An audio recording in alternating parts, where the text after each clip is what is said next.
Okay, let's get rolling here. Okay, just a couple things. Number one, you all should have a chart.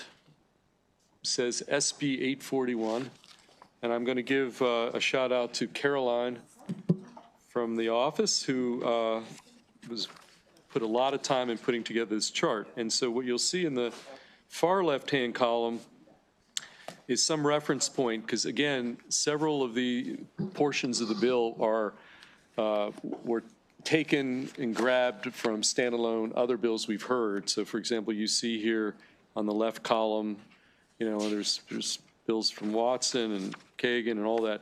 So that's that. Then you got the page numbers. And then on the far right, some differences between the House bill that we heard literally just yesterday and what's in this bill, Senate Bill 841. So I would maybe walk through the chart. I mean, this is a big, thick packet. You can look at that at your convenience. The other thing, I just want to say one thing we're going to at some point sort of yield to Senator Hester, because she's been working very hard on the data center portion of this bill, which is not fully reflected, I don't believe, in this chart. So that's sort of not part of the chart, but Senator Hester will explain what she has worked on the data center topic. In terms of scheduling, because we're doing the pro forma tomorrow, and you guys have worked so hard, okay, so we are not going to meet tomorrow, okay? So I know everybody's happy, but really, I think it's important. We're going to go through the bill. Let's get all the questions out, information, and then if you all, this is important because we're going to come back here on Monday, probably noon, and try to vote this bill. So between now and the end of, that's where we are. We're ending. I'm just saying I work. Well, it's the last 2 weeks of session. I don't know what else to say. I mean, that's where we are on scheduling. Okay. Well, I mean, we could come in tomorrow. Do you want to come in tomorrow? Okay. So that's where we're at. But tomorrow, between now and the end of business tomorrow, if you think you're going to offer an amendment or do something, you need to communicate with Devin, okay? Because we want, by the time we get to Monday, if there are amendments, and these amendments are going to be crafted, drafted to the Senate bill, is when we're done with all this, all we're going to do with the Speaker's bill is conform her bill to what we end up with the Senate bill. Okay, we'll send them both back, but that's really the plan. So if you've got some amendments, it's going to have to be drawn towards this bill. But you need to know, and you need to communicate to Devin if you have some ideas for some amendments so that we can take them up in a formal way when we have to take up the bill, which is got to be on Monday, because we're literally, this bill's going to have to go to a conference committee. So we're going to have to deal with, we need time to figure all that out. That's just again, where we are in session. So that will be sending you directly the amendments? Lemoria. Okay, send it through Lemoria. You guys figure that out. So a couple caveats of what the chair just said. Not on weekend. The first thing is I need to know about your amendments. I'm not going to be drafting your amendments. Please send your amendments to the amendment office. They have multiple drafters. If I were to take all of your amendments, this bill would never get anywhere. Secondly, the committee should be mindful that Legislative Services has to turn this bill around. They have to print it. It still has not gone through their full review process. So while Monday might work, the committee may need to be flexible for DLS's ability to be able to review, proof, print for second reader. So if the dates get a little pushed or flexible, or just understand your flexibility. But I will be available via email or phone calls all tomorrow to talk about any provisions that you have, any amendments that you want to offer to the bill, to get my sense of what those amendments are, and then suggestions for them so that they can then go to the amendment office for you. But that's going to be an important part of the process, which is why I think it's important for you all to have today, tonight, tomorrow, to go through this bill and be able to ask any questions that we don't get answered here. I do want to also say before we get started that I could not have done this without Caroline. Caroline really put a lot of work into helping me put this all together.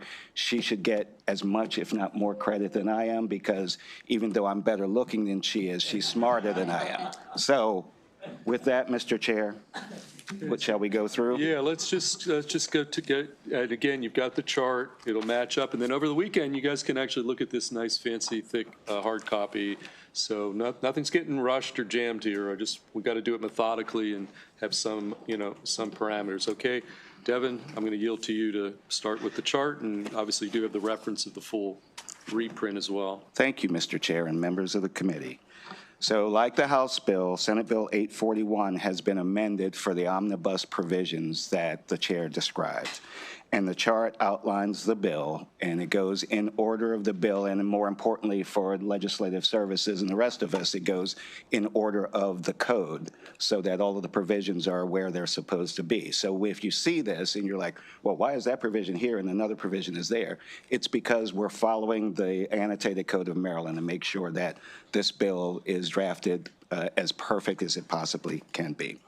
So on the first page of your chart, difference between the House and the Senate bill. On pages 5-8 of the actual bill, the amendments add the Green and Renewable Energy Efficiency for Nonprofits Loan Program that would be housed in the Maryland Clean Energy Center. The purpose of the program is to offer no interest, to provide financial assistance in the form of no interest loans to nonprofits for nonprofits purchasing what's called qualifying energy systems. A qualifying energy system generates electricity or thermal energy used to meet on-site demand and would assist the state in meeting its greenhouse gas reduction goals. So that means that would be no fossil fuels because that's not a part of the greenhouse gas reduction goals. So this new program, this new loan program, would be housed in the Maryland Clean Energy Center. Yeah, as we go through this, we could take questions every section. So just on this provision, Senator Gallion? Sure. As we go through this, and there's a lot of policy stuff intertwined here, can you tell us which things are how they're being paid? Like if it's going to end up on the ratepayers, each section, so we know, as we heard the bill the other day with with $150 for the whole year in savings is just about Empower. So if some of this stuff is going to could add or subtract from what our ratepayers pay, if you could just kind of for each little section tell us who's paying for this and how. So, Senator, as much possible. I will, but I will also advise that towards the end of the bill, there are a lot of budget transfers and budget language associated with it, and that will explain where things, for example, where this program is funded. So so on that point, if you have a question about that, maybe let's wait until we get to the end, and then we can loop back with some questions on that. I will try to loop it in to the extent that I can. So, for example, this fund would be funded through CEF or any other proceeds. It's not funded through general funds. It's not funded through ratepayers.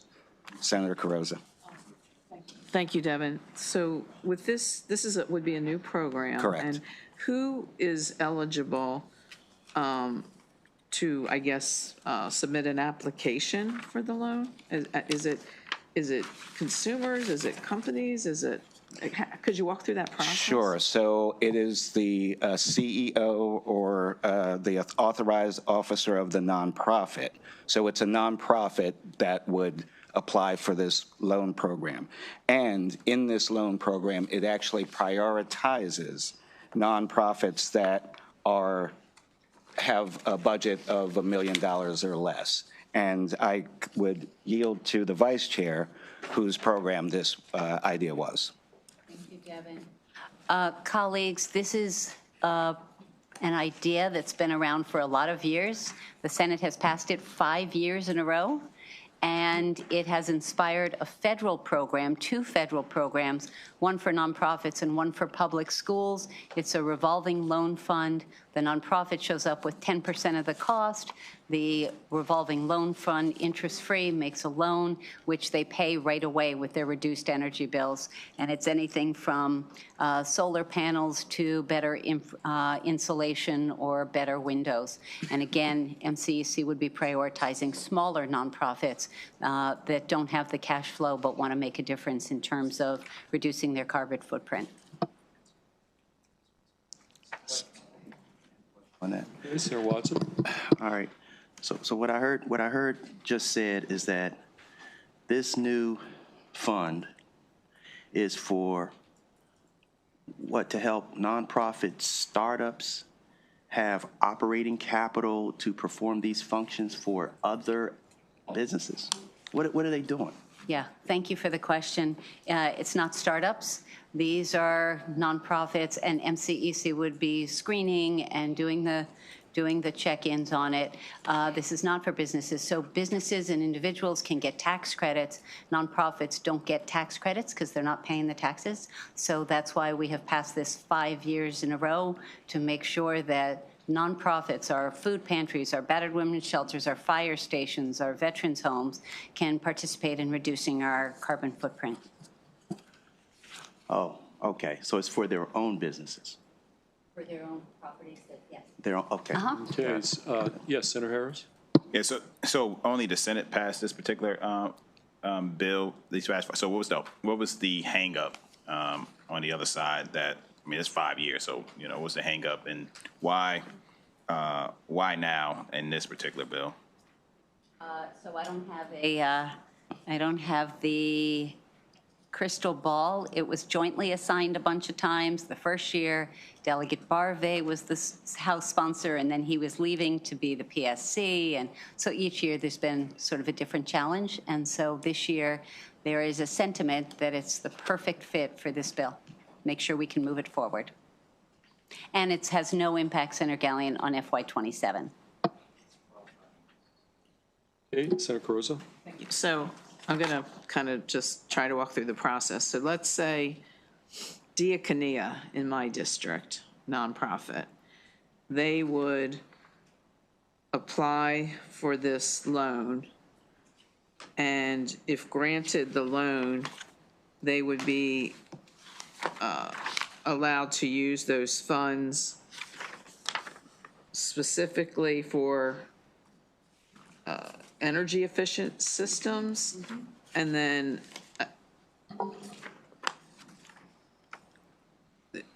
so this it's you've got the nonprofits that benefit from the loan, but is there any connection between then how, trying to, as we go through this, see if we can tie to the ratepayer savings?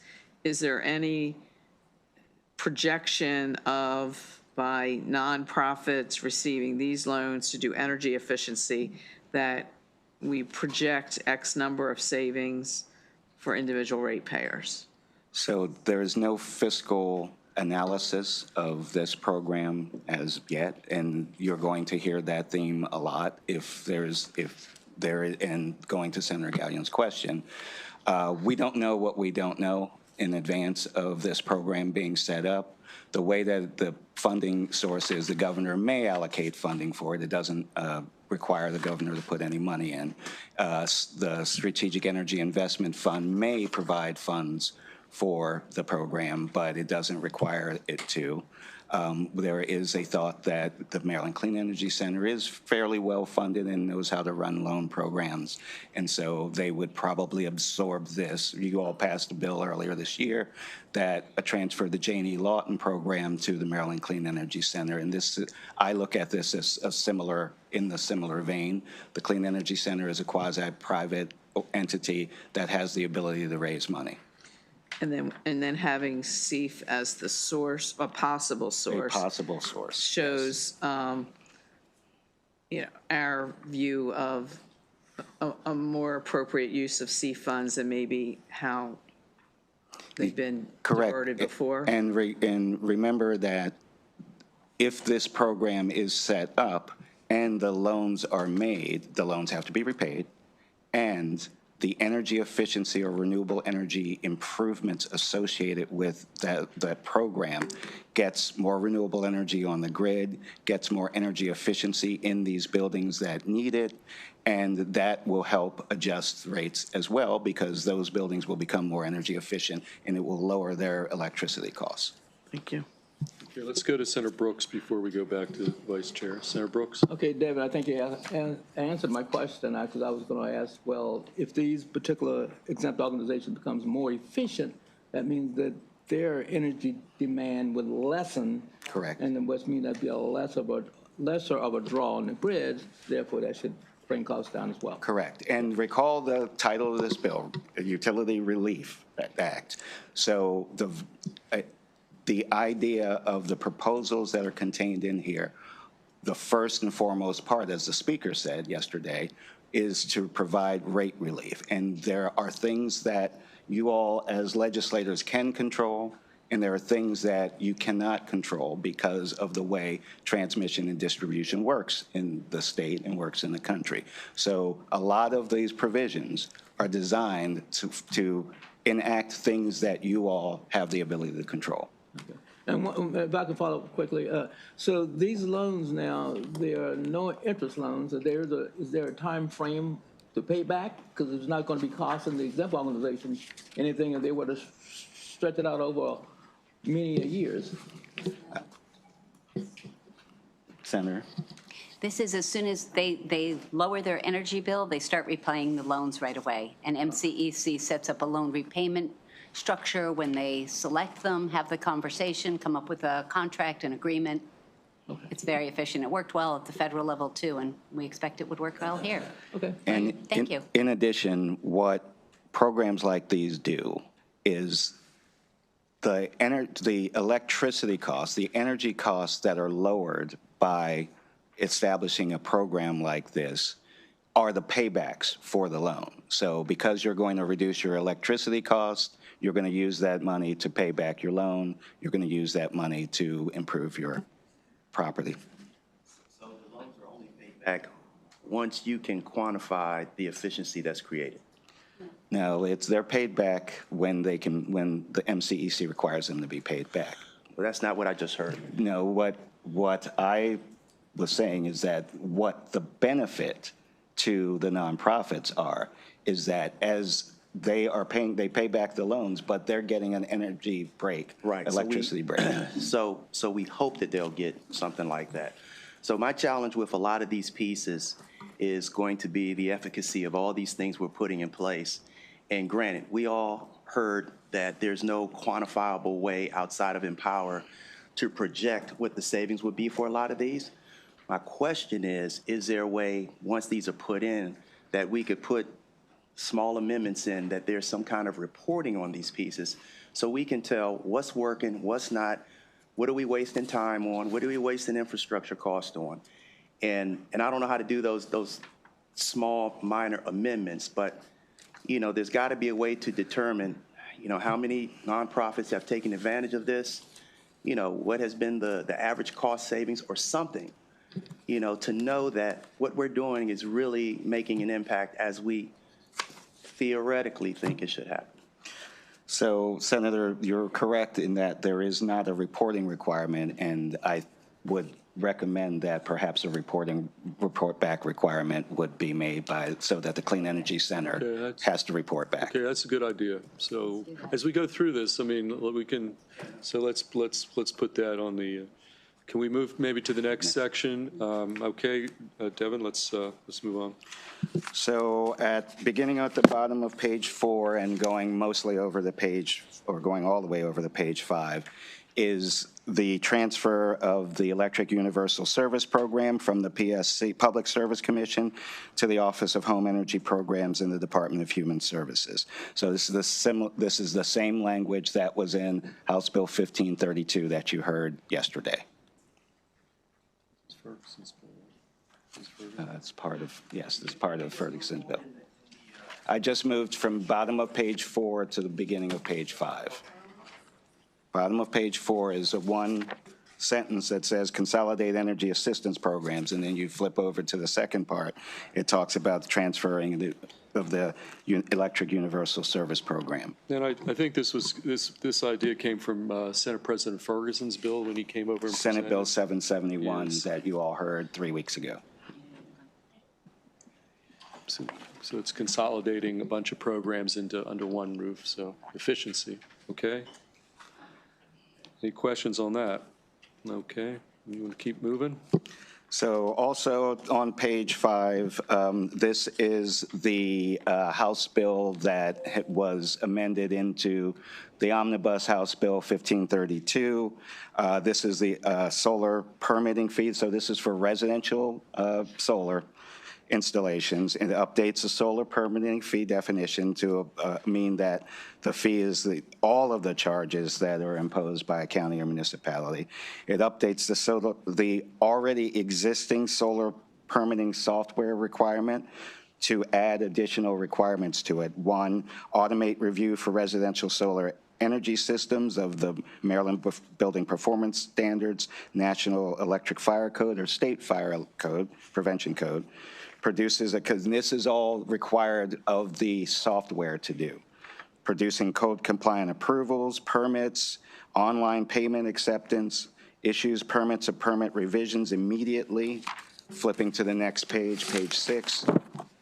Extending the deadline by which counties, municipalities must implement this solar permitting software to August 2027, establishes requirements in an inspection time frame for counties and municipalities to complete inspections. Within 5 business days after receiving a properly completed request, and making publicly available the most recent quarter for which data is available, the average inspection time for each county's projects permitted by solar permitting software.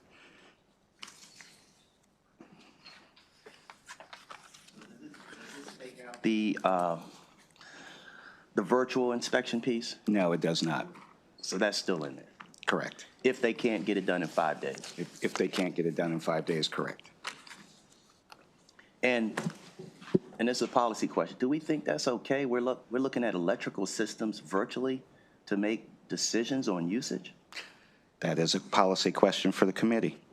I would add, Montgomery County has been doing this for quite some time, and it's yes. working without any glitches. So okay. this isn't novel. I mean, in our own state, I'll just put that out there All right. For what it's worth, because I know, there was some, okay, well, let's take questions. We'll go Senator Washington, then Senator Carrozza, just on this section. Right, yeah, so there's 2 aspects of this that I have a concern and would like to adjust. One would be the clock starts at the request of the application. 5 days is absolutely not enough time to evaluate anything, the appropriateness of the site, et cetera. So, and again, don't want it months and months, and I don't have a recommendation just yet, but the clock should start at what time, at what point all environmental permit, it's been reviewed and then, so.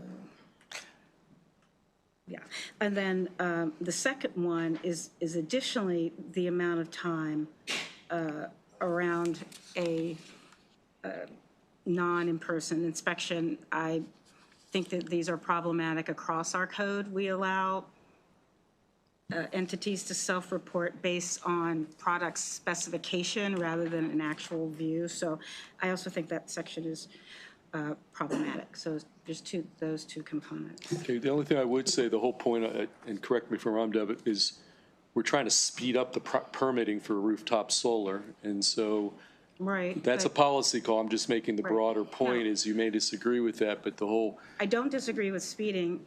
I do disagree undermining decades of public safety and environmental and land use policy. okay, I mean, I'm just For- laying for- out, framing the issue specific- here. No, Yeah. I get that. So, but the two aren't inconsistent. We can speed up, but it really should be, speed up. If there's one death, if one fire, if it's just not, not worth that something that has worked in Montgomery County or has worked in a minor, in some level, might be great, but its implications for all of our permitting, I think, is quite large. So I think we should be very careful about that. Okay, let's go to Senator Carrozza. Let's get the issues out here. Thank you, Mr. Chair. Devin, again, just kind of another process. So if you are a residential homeowner and you want to move forward with rooftop solar, walk me through the process with this bill. Like, what does it mean for that homeowner and, you know, both permitting and inspection? So a residential rooftop, an owner would contract with a solar installer to install residential rooftops. So an individual To an company. individual company, yep, mom, pop, whatever. They would go out to the site, to the home. They would examine the roof to make sure that it's compatible. They would suggest whether, you know, do you have a southern-facing roof? Can you get, like, what's your max for solar output? And then they would, once that contract is signed, they would go and start the permitting process. So in Montgomery County, what happens at that point is they go to the county, they get online in the county, they put in all of the information, the permitting information, it spits out a permit back to them. And then So the company has all the details with the home and, right. and they're doing, okay. And the county now has the details as well because they filled out the form Okay. online. Okay. And so then the solar company can provide a remote inspection drone going up pictures, videos of their installation, and they send that to the county so that they are able to get all the requisite approvals associated with it. So that's post putting. Post-contract. So what do they have to do Post-contract, pre-contract? so it's post-contract because you're not going to start any process until you've got a residential owner who wants to put solar up. So that's going to require you to do all of the pre-work before you start putting the panels up and get all your permitting done before you can put the panels up. And then that remote inspection Okay, got it. happens once the panels go up. So residential owner says, I want to do solar, they contract with a solar company. Solar company actually inputs and does the application to the county. At that point, They put the solar, once they get their permits, they will put the solar up on, and then the county inspects it. But the county could come out and inspect it. And in fact, the bill allows for the county to perform in-person inspection, if remote inspection is unable to be completed, say as weather-related or whatever, on request of concern of a county inspector, if data is not available to evaluate that permit, or if there's a health or safety risk. so I get that, but I think the chair mentioned part of this is to also kind of expedite permitting. So once the solar company submits the application online to the county, is there, sometimes then that's where the log jam is on the county side. So then what? If the solar company has provided all the information that the county needs to approve the permit, and the county has to approve it within 5 days, after that permit is approved, everything has to, the review has to happen within 5 days. So it's the county review that has to happen. And what this bill is saying is, can we send you a picture, can we give you a video so that you can expedite that approval? Okay. I have to clarify one thing. Montgomery does use the automated software, and they do the inspection the next day, but they do not do the remote. They don't do remote. Yes, so I stand corrected on that.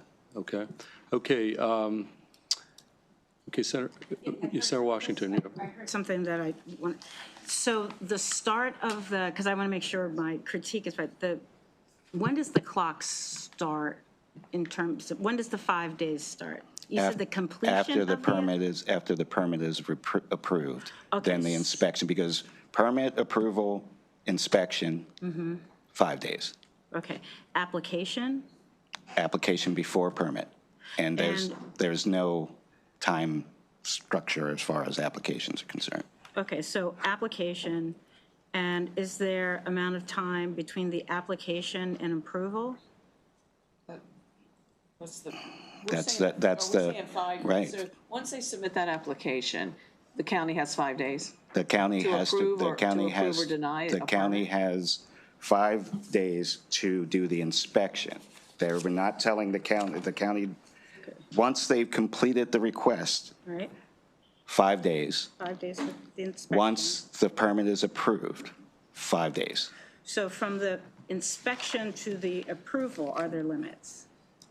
Is there a time? No. So it's 5 and 5. It's 5 and 5. The county has to approve or deny a permit within 5 days. Correct. Once they have that, then they, 5 days. Have to do for- the inspection. Correct. Okay. We're good? I should add that because we're bringing in heavyweights, I got to acknowledge Andres Lopez, who we hired all the way from FERC. He's one of our DLS Energy guys, too. So we're bringing everybody in here for questions here, okay? Okay, Sir Watson. Question. So this section is designed to make the permitting process more streamlined, right? For residential rooftop solar. And each county will implement this themselves. Correct.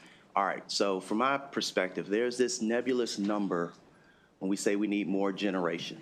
And I can't tell whether the stuff we're doing is going to meet that number or not, if we're getting close. How can we look at the number of permits and the expected energy to be captured and aggregate that up at a state level to see where we're going? I'm going to ask similar questions on almost every section, but I want to see if what we're doing really makes the impact. It's kind of like saying we need electric vehicles, but we don't really know the impact of all the electric vehicles we have with respect to the grid because we don't capture it to that granularity. So, and I don't want to be too prescriptive, but if you can't measure it, we don't know where we are. And so, and it's harder this one because each county, hopefully they do it in a similar fashion using the same software. But there's got to be a way to equate an approved permit, I'm not saying whether it got done or not, but an approved permit to the energy expectation in terms of generation.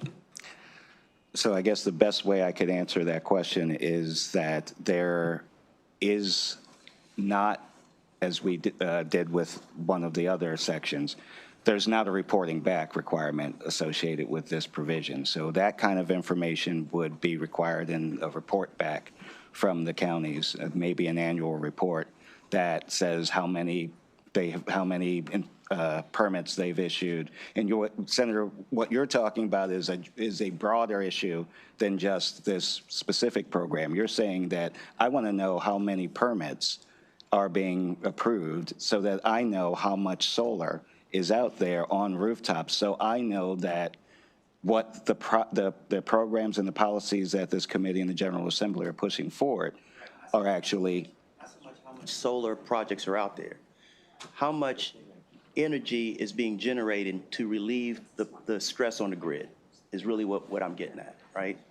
I mean, everybody says we got this many gigawatts in the queue and we need this amount because here are these forecasted goals, and I don't trust anything nobody tells me until I can measure it. Okay, kind of like let's take another point. Let's take that one under advisement. Okay, I got a note. I got it. Okay, we'll just, okay, let's go to Senator Gallion, then over to Senator Brooks.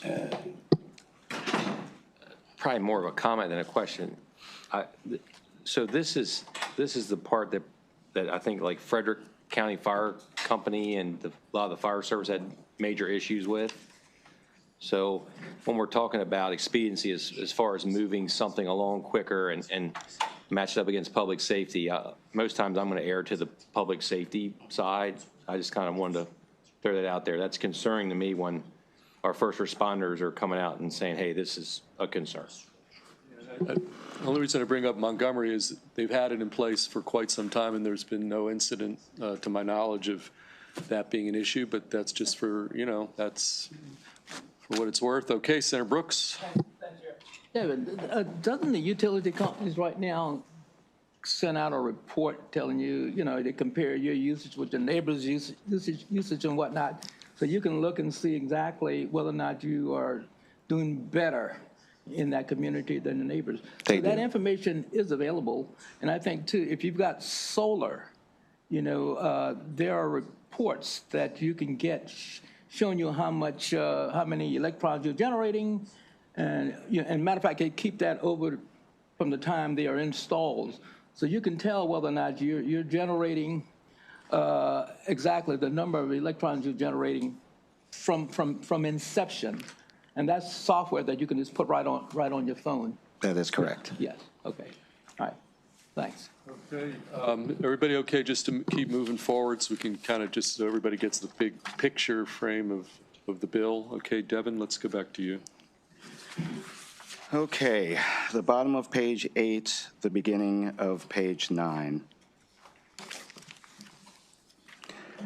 This is the Public Service Company Transparency Act. The Senate bill requires an investor-owned utility when initiating a proceeding that might lead to a rate change to include a link to applicable case or docket number for that proceeding on each customer's bill. So as Senator Brooks just said about the electric bill, it would be a line on your electric bill that said, hey, BG&E, for example, because that's my service territory, BG&E is putting forth a rate change case. Here is a link to where that rate, the information on the Public Service Commission's website to information about that rate change case.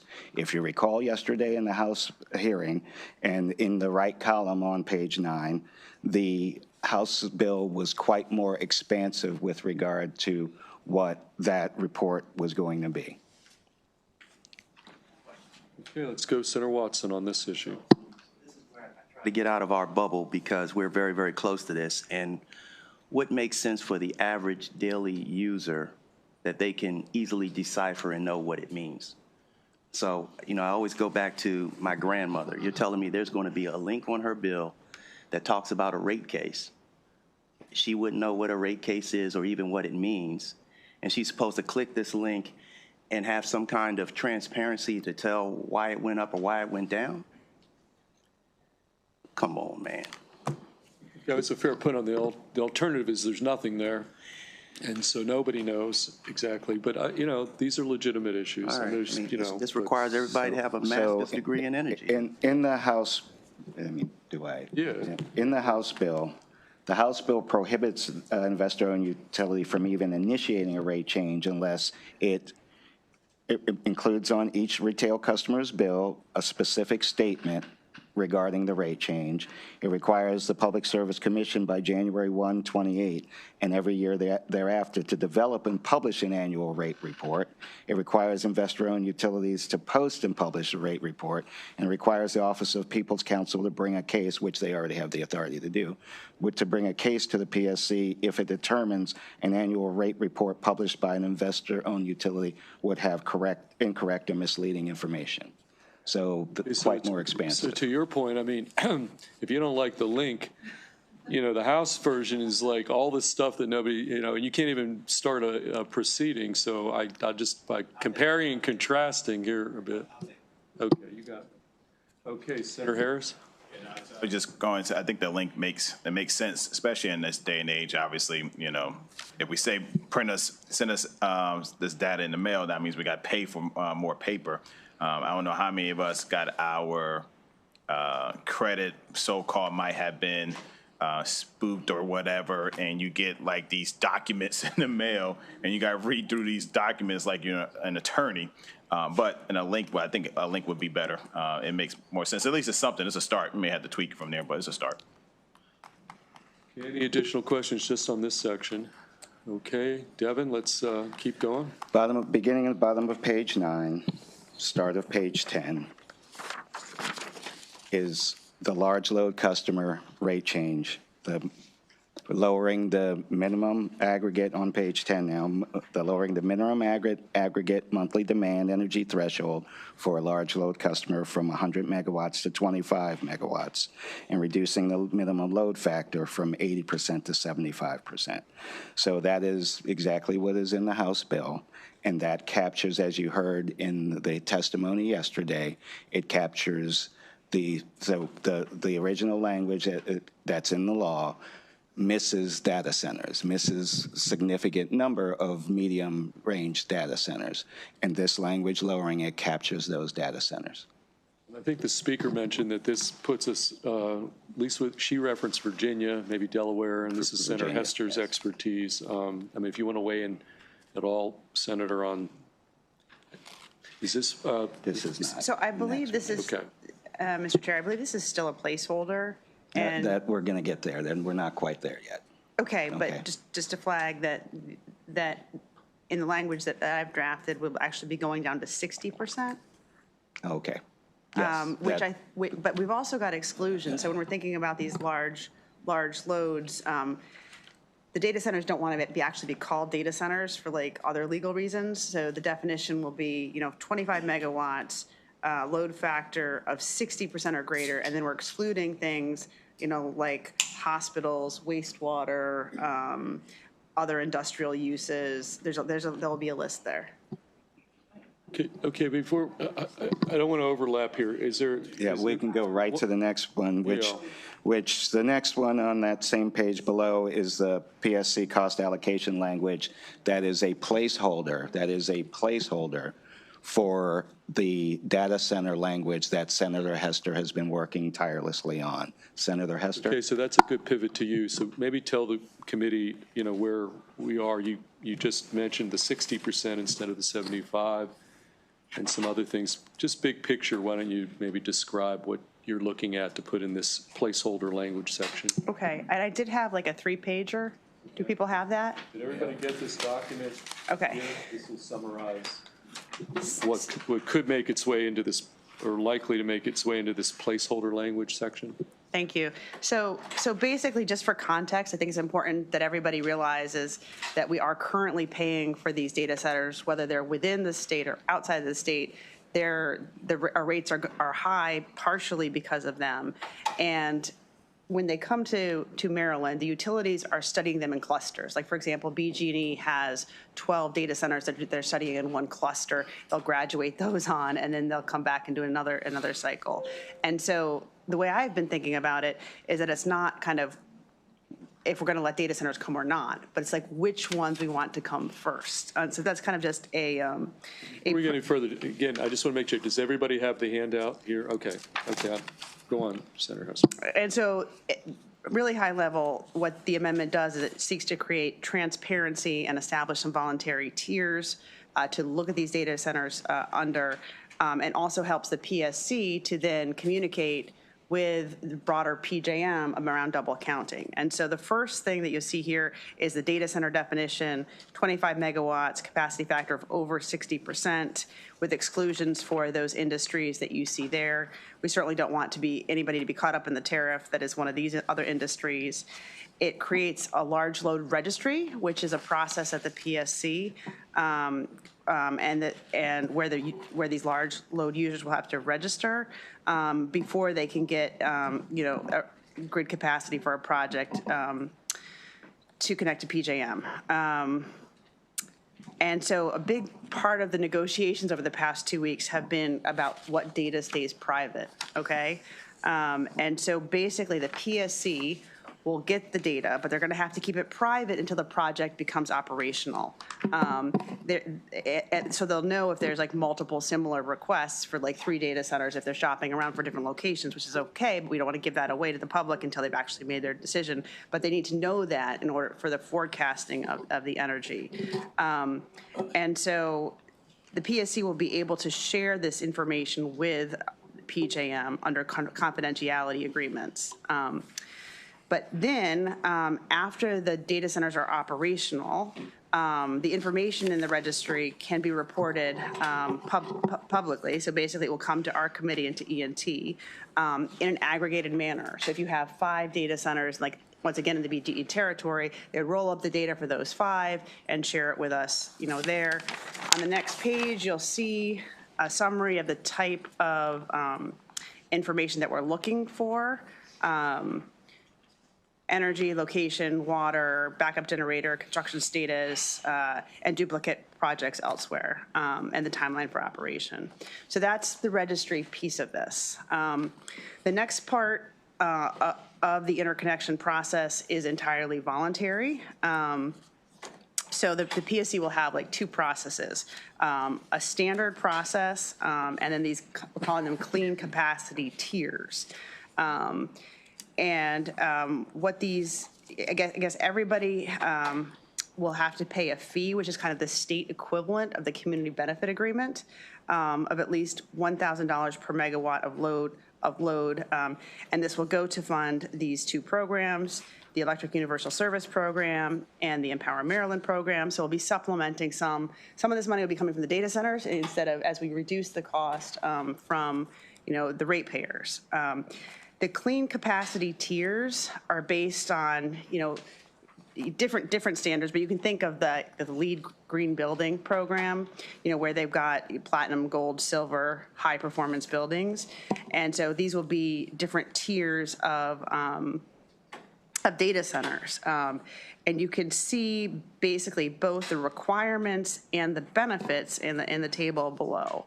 So at the platinum level, we're asking them to bring 100% of their peak capacity demand and to pay the prevailing wage. And at the gold level, it's 80 to 100% of peak demand and to pay the prevailing wage. Once again, these are just completely voluntary programs. Yes.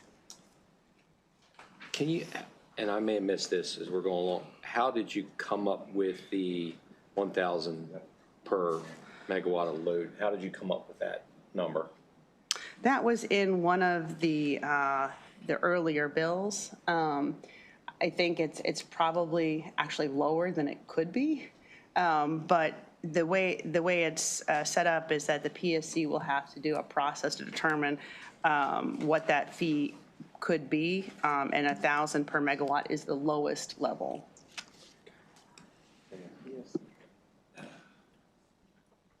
Let me make, let me make sure I understand. We have these, let me go all the way back. We have these load factors, right? And we're switching the load factors from 100 megawatts to 25 megawatts. And the reason we want to do that is why? Why are we doing that? Why are we changing the load factor? Yes. So I would be a fan of defining a data center along the North American industrial classification system, like just calling a data center a data center. The data centers do not want that because it has legal implications in other parts of our statute. Okay, so you have to define a data center without actually calling it a data center. So this is just related to syntax. I guess. Wait, just say, you were asking why lowering the threshold. Okay, you're capturing more data centers who can pay tariffs so we can protect our ratepayer. I mean, it's fundamental, and it lines us with several other states in our neighborhood. So you're talking about the 100 megawatt to 25. Load factor is sort of a separate quantifiable. So if they hit a certain threshold, then we're going to charge them. Right? They're going to pay the PSC and all of that stuff. 100 megawatts are like the hyperscalers. When you go down to 25 megawatts, you're hitting big data centers, but not the super mega. 100 megawatts is like massive. But by lowering it, we're hitting the lower ones as well, right? And we're still, somewhere in here, we have the provision that the data centers have to bring their own power, right? So, no. Well, so just help me clarify, because so we are trying we want to be competitive regionally, right? We want to be able to get data centers, but we don't want to make it so ridiculously hard that they'll just go away and go somewhere else. And so I'm trying to make sure we have that right balance with respect to what's done, say in Virginia or regionally. And so we've lowered this. There are clusters of data centers that combined on aggregate have a large load possibly, but when you disaggregate them, in a certain geographical footprint, they may be at that 25 megawatt level individually. But because we lowered this, each one is going to pay a fee to the PSC and break it out the way you have it in your document, right?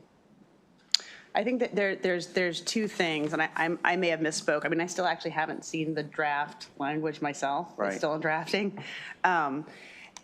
the tariff is what every single data center has to pay, and most states now if they don't have one, they're in the process of drafting a large load tariff, right? So any data center where we're lowering the tariff from 100 megawatts to 25 megawatts and the capacity factor.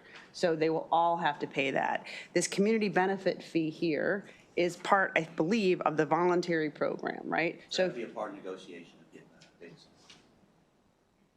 Community benefits fees. The standard for every data center. So the data centers that have come this far, like in Frederick County, they have negotiated like community benefit agreement at the local level. Yeah. There's nothing like that at the state level. Okay. But we're saying here, if you want to get, I haven't gotten to the benefits yet. We're trying to do a carrot here. Yeah. But we're saying that if you want to get the carrot, the benefits of platinum or gold tiers, this is what we're asking for. And so the state portion of that community benefit agreement is $1,000 per megawatt hour at least. So my last question, are other states imposing a requirement that data centers bring their own power and put up that generation capacity or however they do it, and then still impose the tariffs to do these other things as well?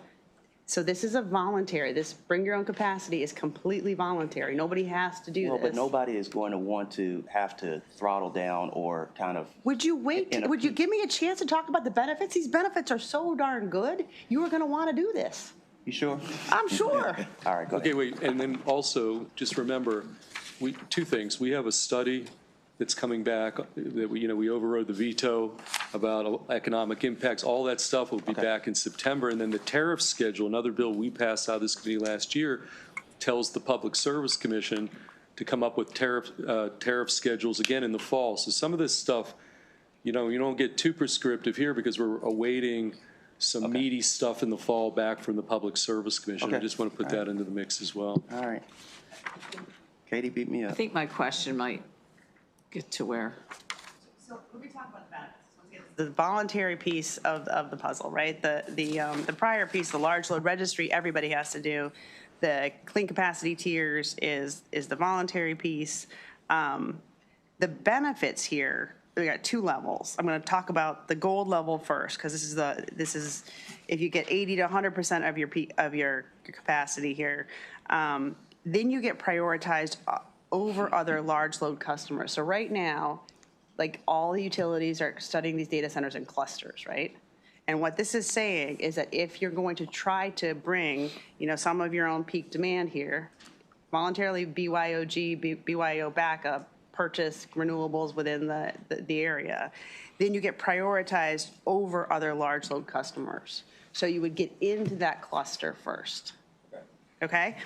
Then if you are super duper platinum data center, you get additional benefits. You get a guaranteed permit in 12 months from MDE.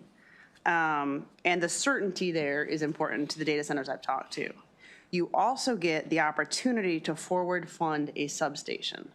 Now, why is forward funding a substation important?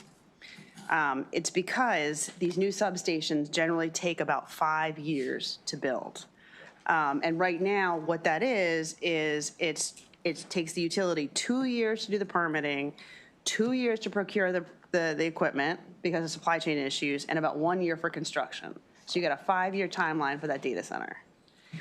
But if we allow the data center to forward fund the substation, they can buy the parts for the substation and do the permitting or the utility process at the same time, and then have it so that the parts get there at the same time the permitting or the utility process ends, and then only a year to build. So it's a 3-year timeline instead of a 2-year timeline. So you're talking about speed to power, this is a 2-year incentive. And so we have talked to, Google just did 100% clean capacity, I think, in Minnesota. We talked to this company, Verus, in California. They are actively looking in the Mid-Atlantic, and they are excited about this program. So there's a couple more pieces here, and I'd be happy to talk to anybody, over the weekend, once we actually have the language. But the interruptible service program is like what this company, Verus, who is bringing a whole lot of its own generation batteries, wants to do.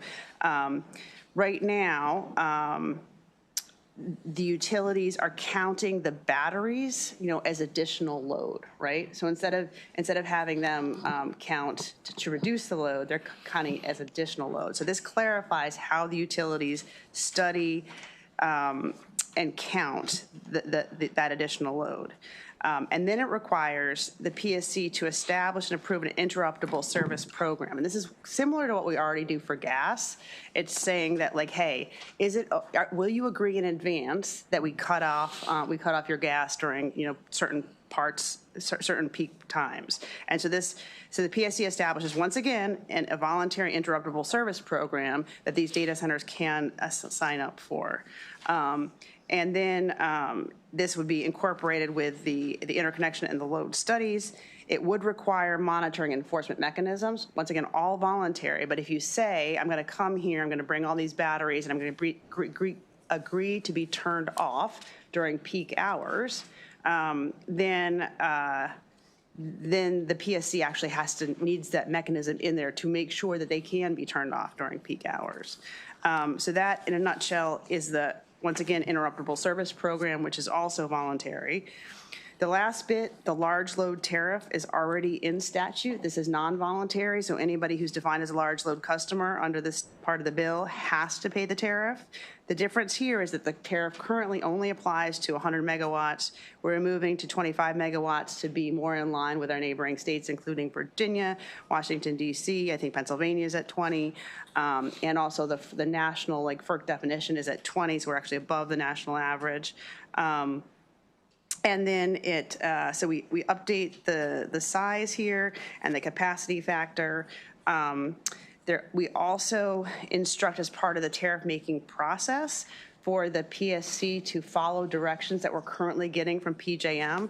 PJM's currently going through a process whereby they are saying there's multiple work groups. It's really hard to follow, so I just rely on the experts to tell me what's going on. But they are going to try to extract the capacity prices and both the costs associated with those and the curtailment obligation and send those to the state. So they might say that, like, hey, once again, in the BGE territory, you have this many data centers, here is your bill for capacity, and here is your bill for your obligations to curtail, interconnect, and manage. What this part of the bill does is it says if PJM does that, then what our utilities will do is to assign that to the large loads. Because if they did not, and we got this huge bill from PJM to the BGE territory, then everybody's, in the BGE territory, retail residents, their rates would go up even higher if we don't instruct the tariff to be distributed in this way. And so that is basically the changes to the tariff. Okay, so what I'm going to, we're going to go with Senator Carrozza. I do want to, and Senator Hester will be available today, tomorrow for questions. I do want to make our way eventually to the end of this because we still have 25 more pages. I really want to get, but why don't you, Senator Carrozza, yeah, go on. Mine will be Senator Hester, I think, just kind of connecting the dots. Mine's more, again, the process. Okay, Senator Hester. So if I have let's say we have a data center, whatever they're going to call themselves, that wants to come into Somerset County, and they are looking at this option because it's voluntary of bringing their own power. So we're trying to put enough incentives that they would want to consider bringing their own power, with the understanding, and again, trying to translate this to the average ratepayer, that if they bring their supply, then they're taking some relief off of the overall grid, which in essence should then lower ratepayer costs. Is that, can you make that connection?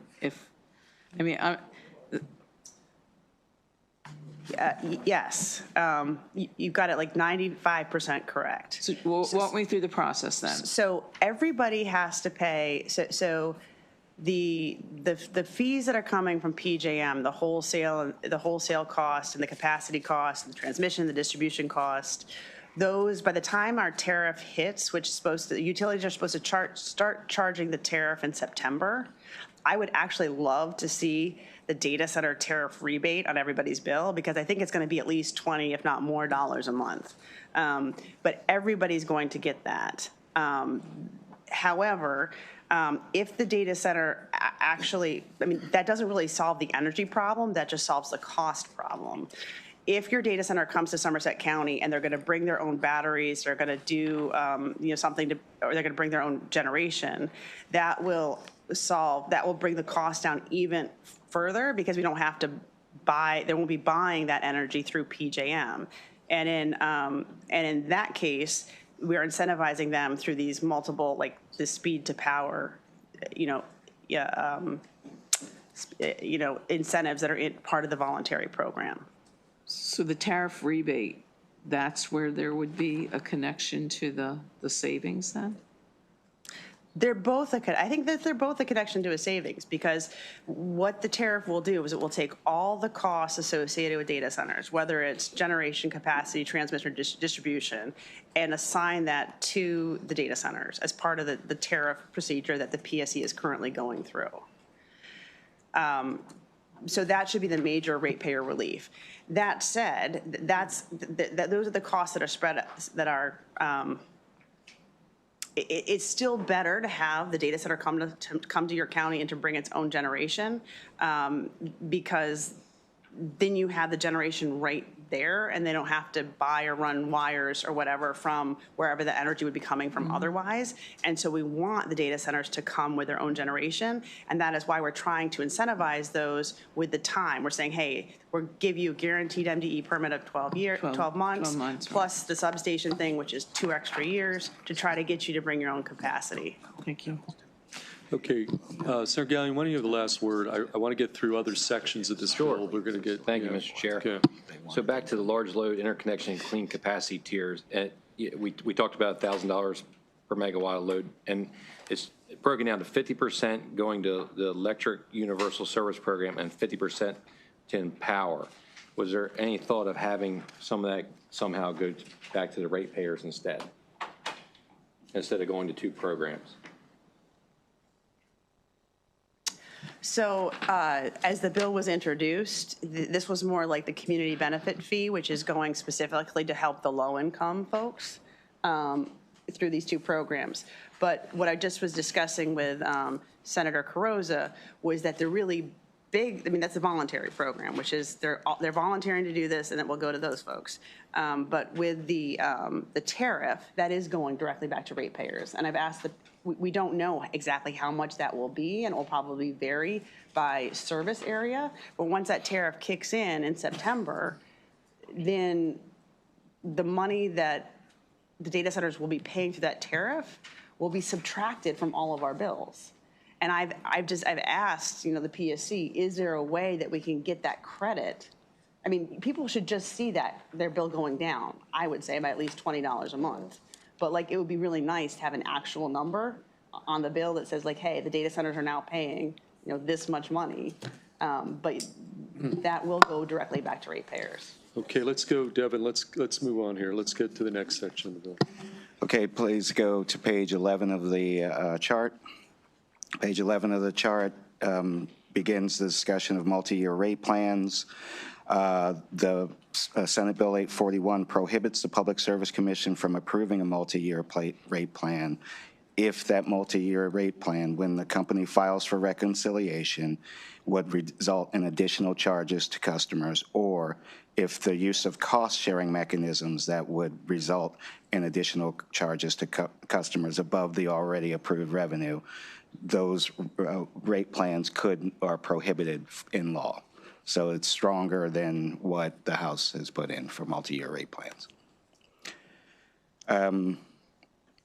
The next one, limited income mechanism, is a simple change to the already existing. The utilities are already required to establish a limited income mechanism program, but they have been slow to do so. And so the language here would strengthen their ability, the PSC's ability to take final action on a limited income mechanism as soon as practical. So the utilities are supposed to provide mechanisms, programs for limited income folks, and this helps them, gives them a nudge to do so. Okay, Senator Washington, then Vice Chair Kagan. So, right, so we told them to do this. So is it the case that what didn't they do? And then what will be the consequences of them continuing to ignore this? Is it? So there has been difficulty establishing limited income mechanisms and working with the Public Service Commission for these programs that would help limited income folks. And the idea is that the Public Service Commission will take into account that program or lack thereof when they're dealing with the other rates associated with the utilities. So the presence or lack of a limited Matters, yes. in a rate case? It would matter, yes. That's what this does? That's what that would make happen, yes. Okay. Okay, thank you. Yep. Next, Did you have a question? Just really quickly, Okay. Kevin. What does as soon as practicable mean? as soon as practical, as soon as possible. 6 months, 2 years, 10 years? If you, that's a Okay. policy All right. choice as to Thank whether you you. would like that, okay? Okay. Sarah Carosa, did you have a question before we move on? Okay. On the section about the multi-year where it says can you just explain that reconciliation Sure. procedure one more time? Sure. So the prohibition is that, okay, last year in the bill, you all allowed for multi-year, you continued the allowance of multi-year rate plans under some conditions. This adds further conditions for approval of a multi-year rate plan.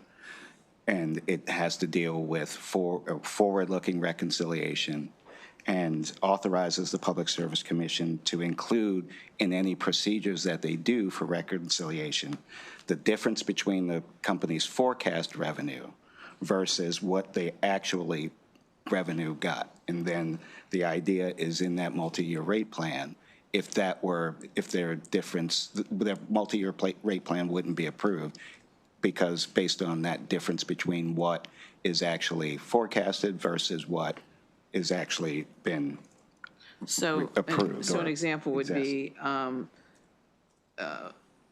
a utility is going to go forward with a public safety infrastructure project and projected a certain cost. Down the road, if that's They can't get reconciled for that different if they cost, right? didn't spend that, then that is what would actually go back to refunded to customers? They wouldn't be allowed to get that funding back in the first place. So think of it as if they've spent $100 and they said they were going to spend $100 and they actually spent less, Right. then they're only going to get what they actually spent. Yeah, but I thought it's one way, so. Right, it's one way. It only can benefit the ratepayers. So in other Correct. words, if they screw up and it benefits the ratepayer, then it will work, and then they have to, Eat the cost. well, I think they have to Well, this is after refund the it. fact, right? Mhm. I think Don't it- they get yeah, the money up front, right? They get the money up front? I think they, I'm seeing a nod from the corner over there, so yes, that They get the money would up have to front, repay it. and then it's a repay it. refund. yeah, I think the ratepayers will get that difference Okay. back. It doesn't work the other way. So I'm right? understanding it, Yeah, right? so it's okay. one way, when they say one-way reconciliation, it means only if this benefits the ratepayer. You're understanding it far better than I explained it, Senator Carrozza. Okay, I'm not getting tired at all. No, that's okay. So let's go to page 12.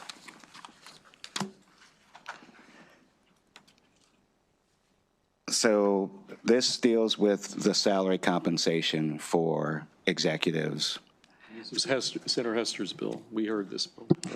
It prohibits an IOU, investor-owned utility, from recovering costs for salary compensation from anything that exceeds 110% of the maximum annual salary of the Public Service Commission chair. The prohibition extends to supervisor compensation by the parent company or an affiliate of the utility. It defines supervisor, meaning an employee of the utility, parent company, or any other affiliate who, using the employee's independent judgment, is authorized to hire, transfer, suspend, lay off, recall, promote, or discharge, blah, blah, blah, employees, is responsible for directing the work performance of other employees, and is responsible for responding to employee constraints, or is employed in a bona fide executive capacity, under the Fair Labor Standards Act. It also defines compensation to mean a form of payment or consideration in connection with the employee's work for the utility, including direct and indirect methods of conferring benefits, cash and non-cash, salary, bonuses, and period payments, severance pay, the value of a prerequisite compensatory or paid leave, or any other benefit. So if you get paid for your leave back, that's part that can't be considered under the $250,000 cap for the salaries. That is paid for by the ratepayers. So remember that in this provision is the $250,000 is the cap for what ratepayers are allowed to pay the executives for this provision. It does not say that the executive cannot be paid however much the utility would like to pay them. It's only that first $250,000 would be paid for through a rate base. This came up yesterday in the speaker's bill. Senator Watson, asked some questions. And again, this is no way, shape, or form restricts the ability of the utility to pay any number of millions. It's just that first 250 is borne by our ratepayers. Everything beyond that is the shareholders of the company. But yes, Senator Watson, because you had that back. Yeah, I understand it and appreciate the response I got yesterday. But when we heard testimony, it was all about executive. Supervisor can be a night manager that has 2-3 people working under him.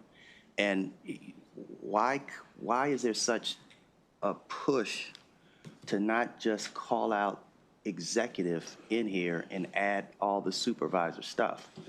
Now, I remember, I think it was Senator Hester who asked for some data. Now, if we knew what these two options, how much was going to be saved per the ratepayer, I'd be in a more comfortable position to say either or, but I don't think we got that data. And No, so we did not. We did not get the data. And Chair Feldman, Vice Chair David Fraser-Nalgo had asked for that data also. Right. But that being the case, the issue was, the executives are making so much. The executives. But why supervisors? I mean, Although I recall Dwayne yesterday saying that the language here mirrors how executive is defined under federal law. I thought that was. That's correct. I think so.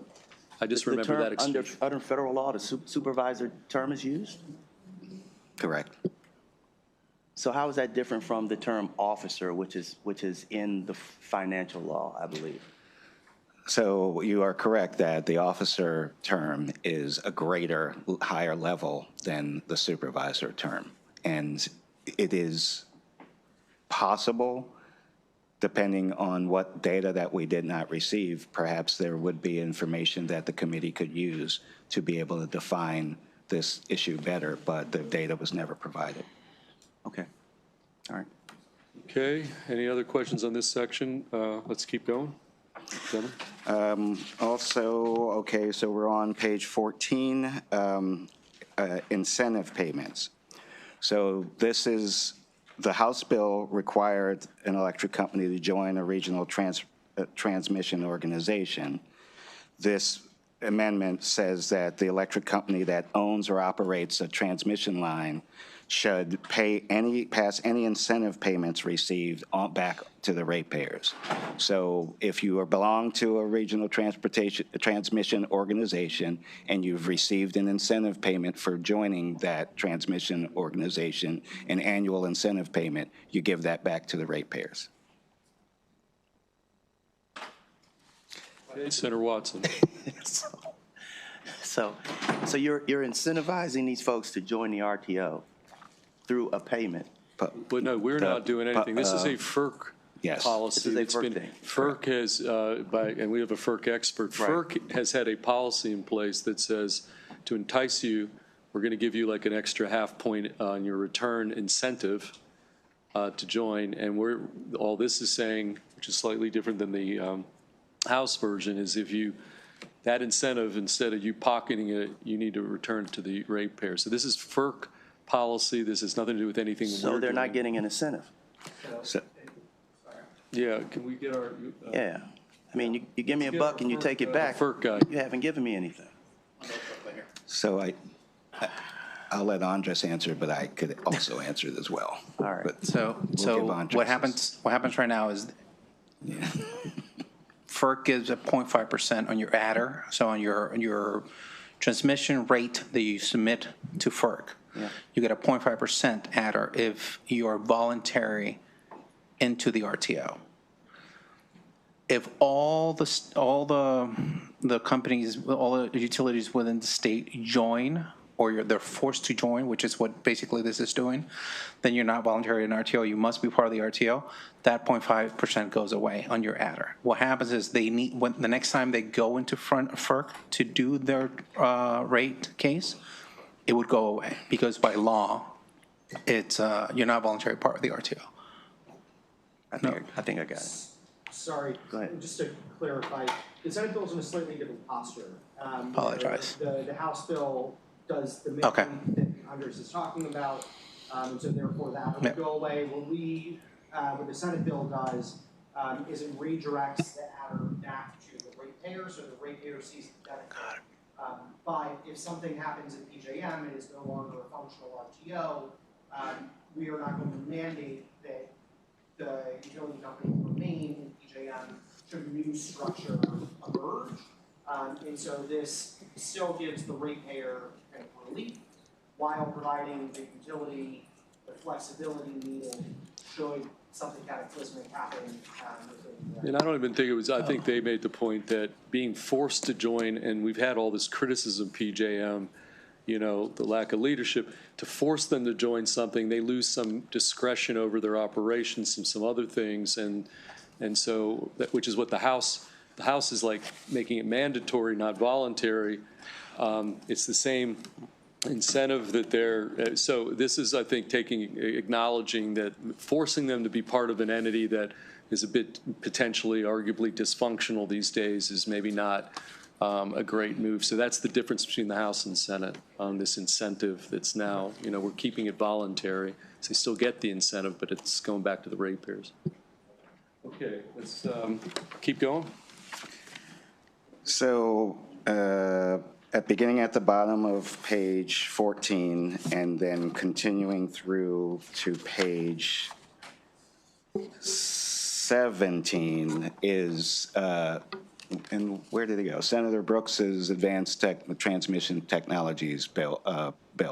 And what this does, it requires transmission line owners, before they do their upgrades, to consider advanced transmission technologies, grid enhancing technologies, high performance conductors, energy storage as transmission, for the purpose of expanding their CPCN requirements. So if you're building a new transmission line in the state of Maryland now, you have to consider advanced transmission technologies, grid enhancing technologies, and there are the new conductors, the high-speed conductors, all of the new technologies that are out there. And this is mandating that the transmission line owners, when they're considering it, to factor all of these things in and report to the Public Service Commission on it. And the Public Service Commission will make sure that they have evidence that the applicant has considered these and any other local, state, or federal transmission planning processes,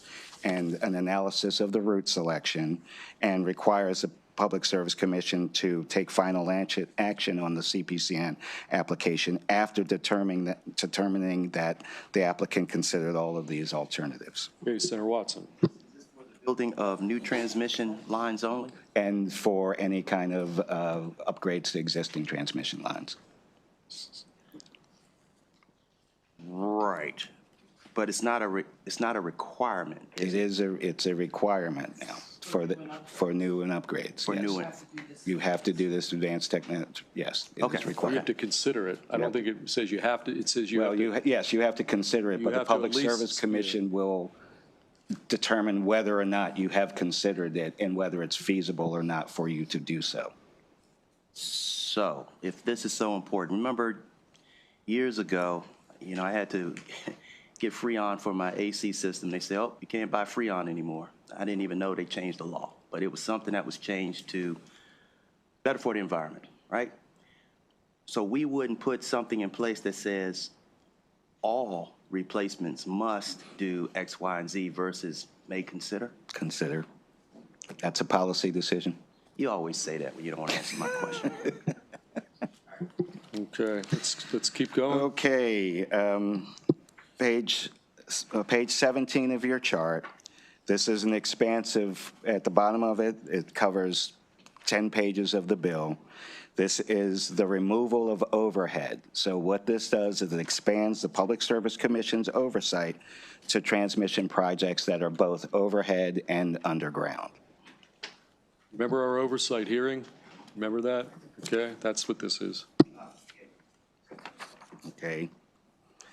The bottom of page 17, it simply updates and simplifies the safety and reliability risk standards required for transmission construction. They were a little outdated, and so they've been updated.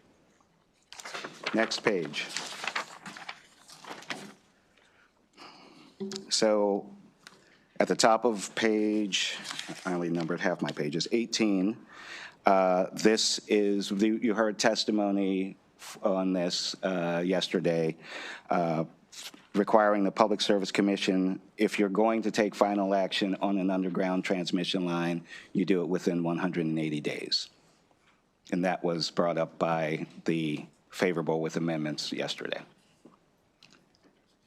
So also on that page, it requires the transmission owner and operator of a transmission line to start reporting to the Public Service Commission beginning December 1 of this year and every 4 years on areas of transmission congestion costs for the immediate preceding 3 years and the foreseeable transmission constraints for the next 5 years, the projected actual ratepayer costs as a result of past and projected future transmission congestion, again, feasibility and cost of using alternative means of addressing transmission congestion.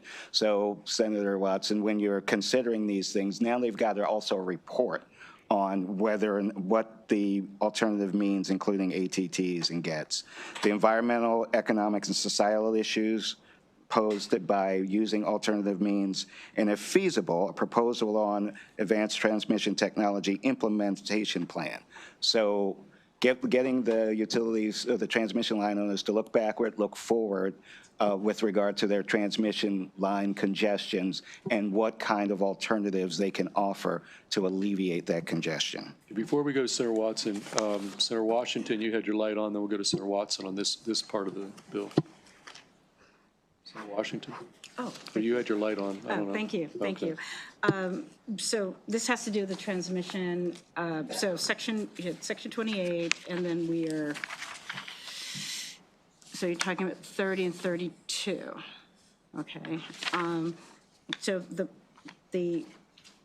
I just want to express my interest in making sure that in the evaluation of these, of them taking final action, again, that clear that we have to abide by environmental laws and various issues that I raised yesterday in the House bill, you know, maintaining neighborhoods, not disrupting natural resources and those types of things. So by, So where would yep, that- no, so by removing the brackets around overhead in the bill, Yeah. you have now subjected underground transmission lines to all of the Certificate of Public Convenience and Necessity requirements, including environmental transportation, all of the reviews necessary. So now the underground lines are treated the same as overhead lines. Okay, so in our laws, where does it reference which specific laws are a part of that process? So it is in the Certificate of Public Convenience and Necessity so it's in part that of section. the statute. It clearly outlines it in the utility section? in the public utilities article, And yes. then that section references the environmental Correct. code? Okay. What I believe it does is it brings reference back to the environment article, Right. Oh, which tells them what Okay. they need to do with Okay, regard to so that. I guess I want to check that it's in Yep. both places and that it's really clear. And just remember, again, from the oversight, you know, this loophole that we identified just recently about the underground could go Yeah. right to FERC Yeah. and circumvent that whole CPCN process. So we're closing that loophole, so that really addresses, Yep. puts now the underground on par with the Right, and then we- overhead. And then we add to that by making sure that, you know, that they're abiding by, because it's not happening, just frankly, it's just not. The environmental review, the monitoring, it's just not happening. So we just want to make sure. that Okay, Senator that's- Watson? Just need a definition. What is meant by transmission congestion? Okay, so, Is it a policy thing? no, just- no. So it's an engineering thing. So it is very clear right now that the transmission lines that run through our state are congested. So that means that the load is not matching the demand.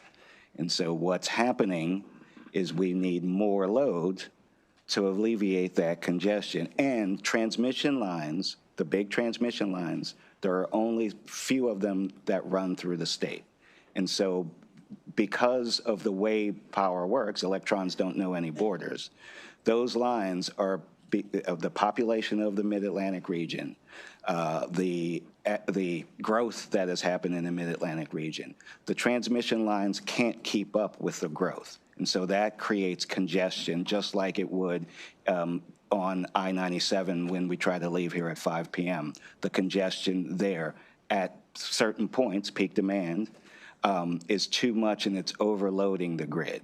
And so we want to hear from them and say, what are you going to do about it? Okay, that's also why we want these new technologies, your advanced transmission technologies, your grid enhancing technology. That's why it's more important now than ever, particularly in this region. I think particularly in the Baltimore region, congestion. Very much so, Okay, yes. so with that, let's get back to you, Dennis.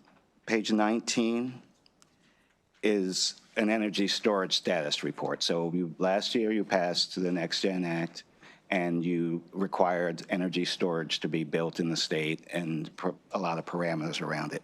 This just requires the Public Service Commission to submit a yearly report to the General Assembly on what the status of that energy storage program is. These are all for Senator Watson. He wants a lot of reports back, and this is one of those, okay? Okay, page 20.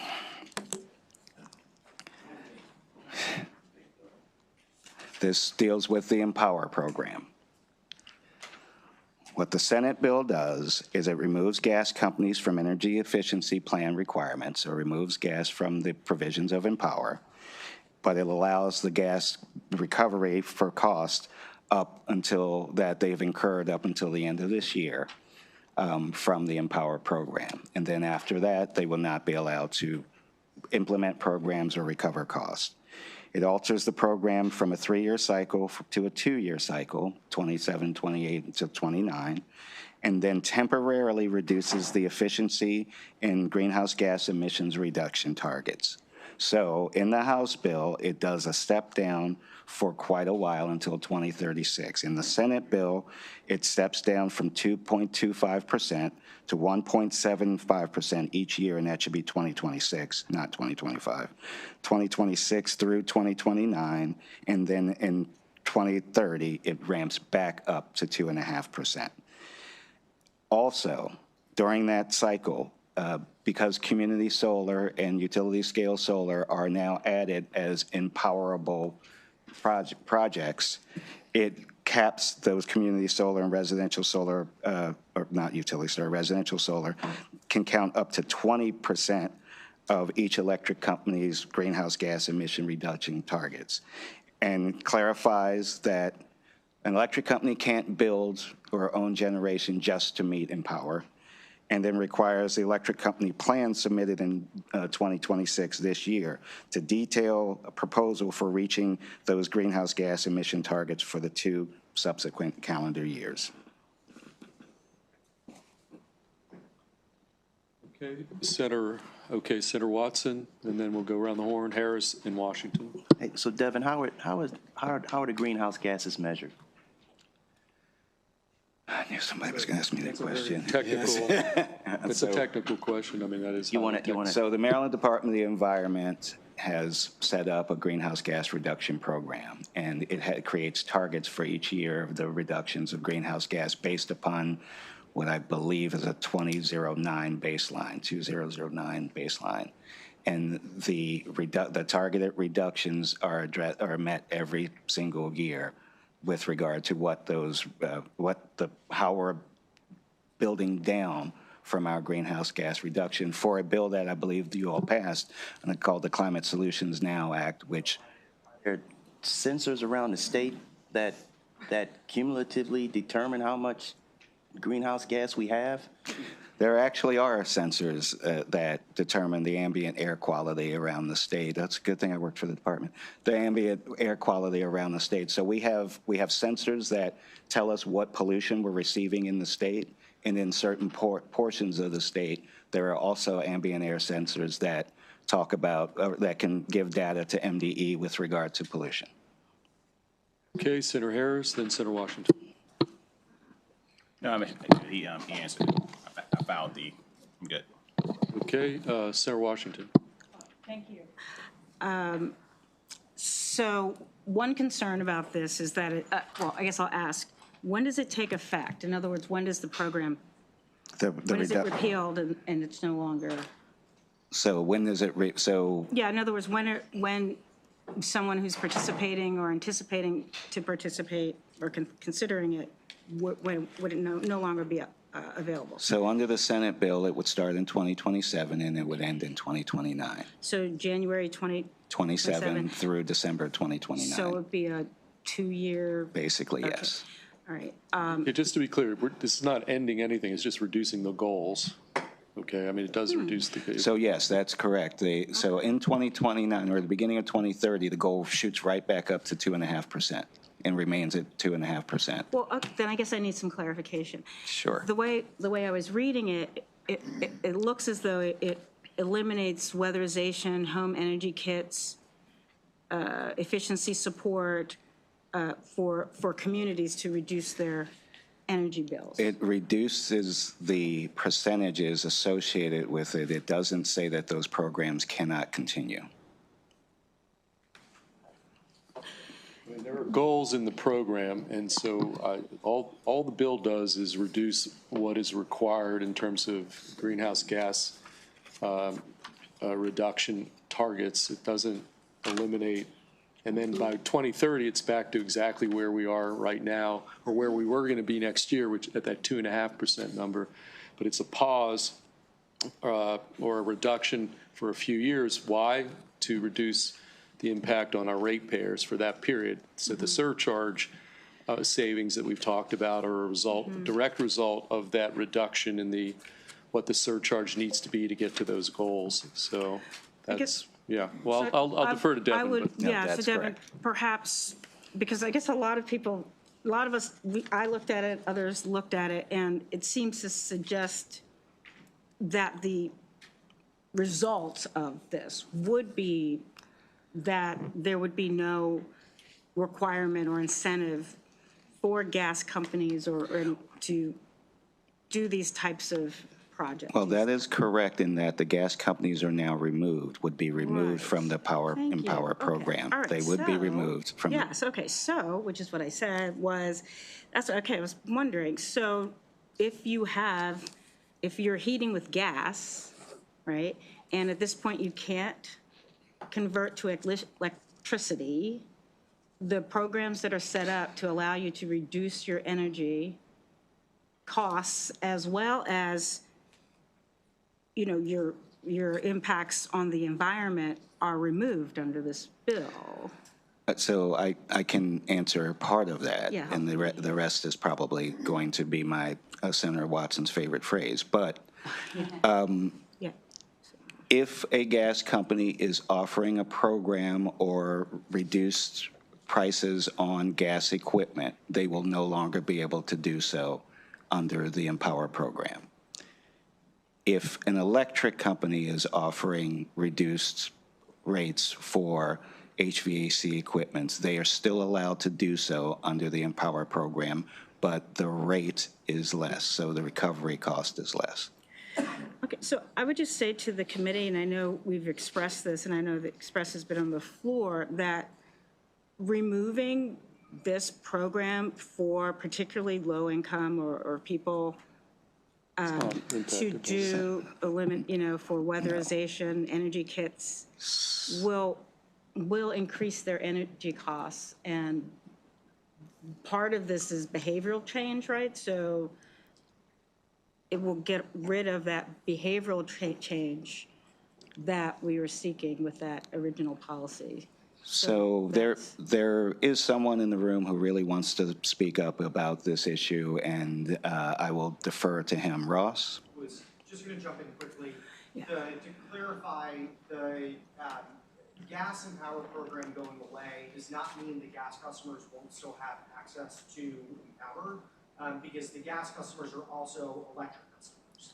And so the electric program will still exist. They will still be able to do the weatherization and all of the electric company offerings and accessing insulation and the other energy savings programs that are run through the electric side of the Right, but if I don't, so I guess one question just would be what percentage of we're having a conversation, okay, it's not a hearing.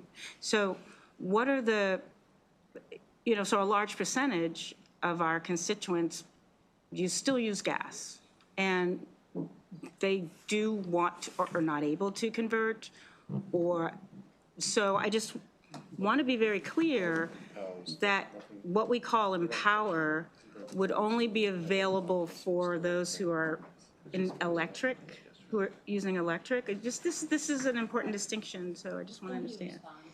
Yeah. Ross, what you have to say is so important and well-informed.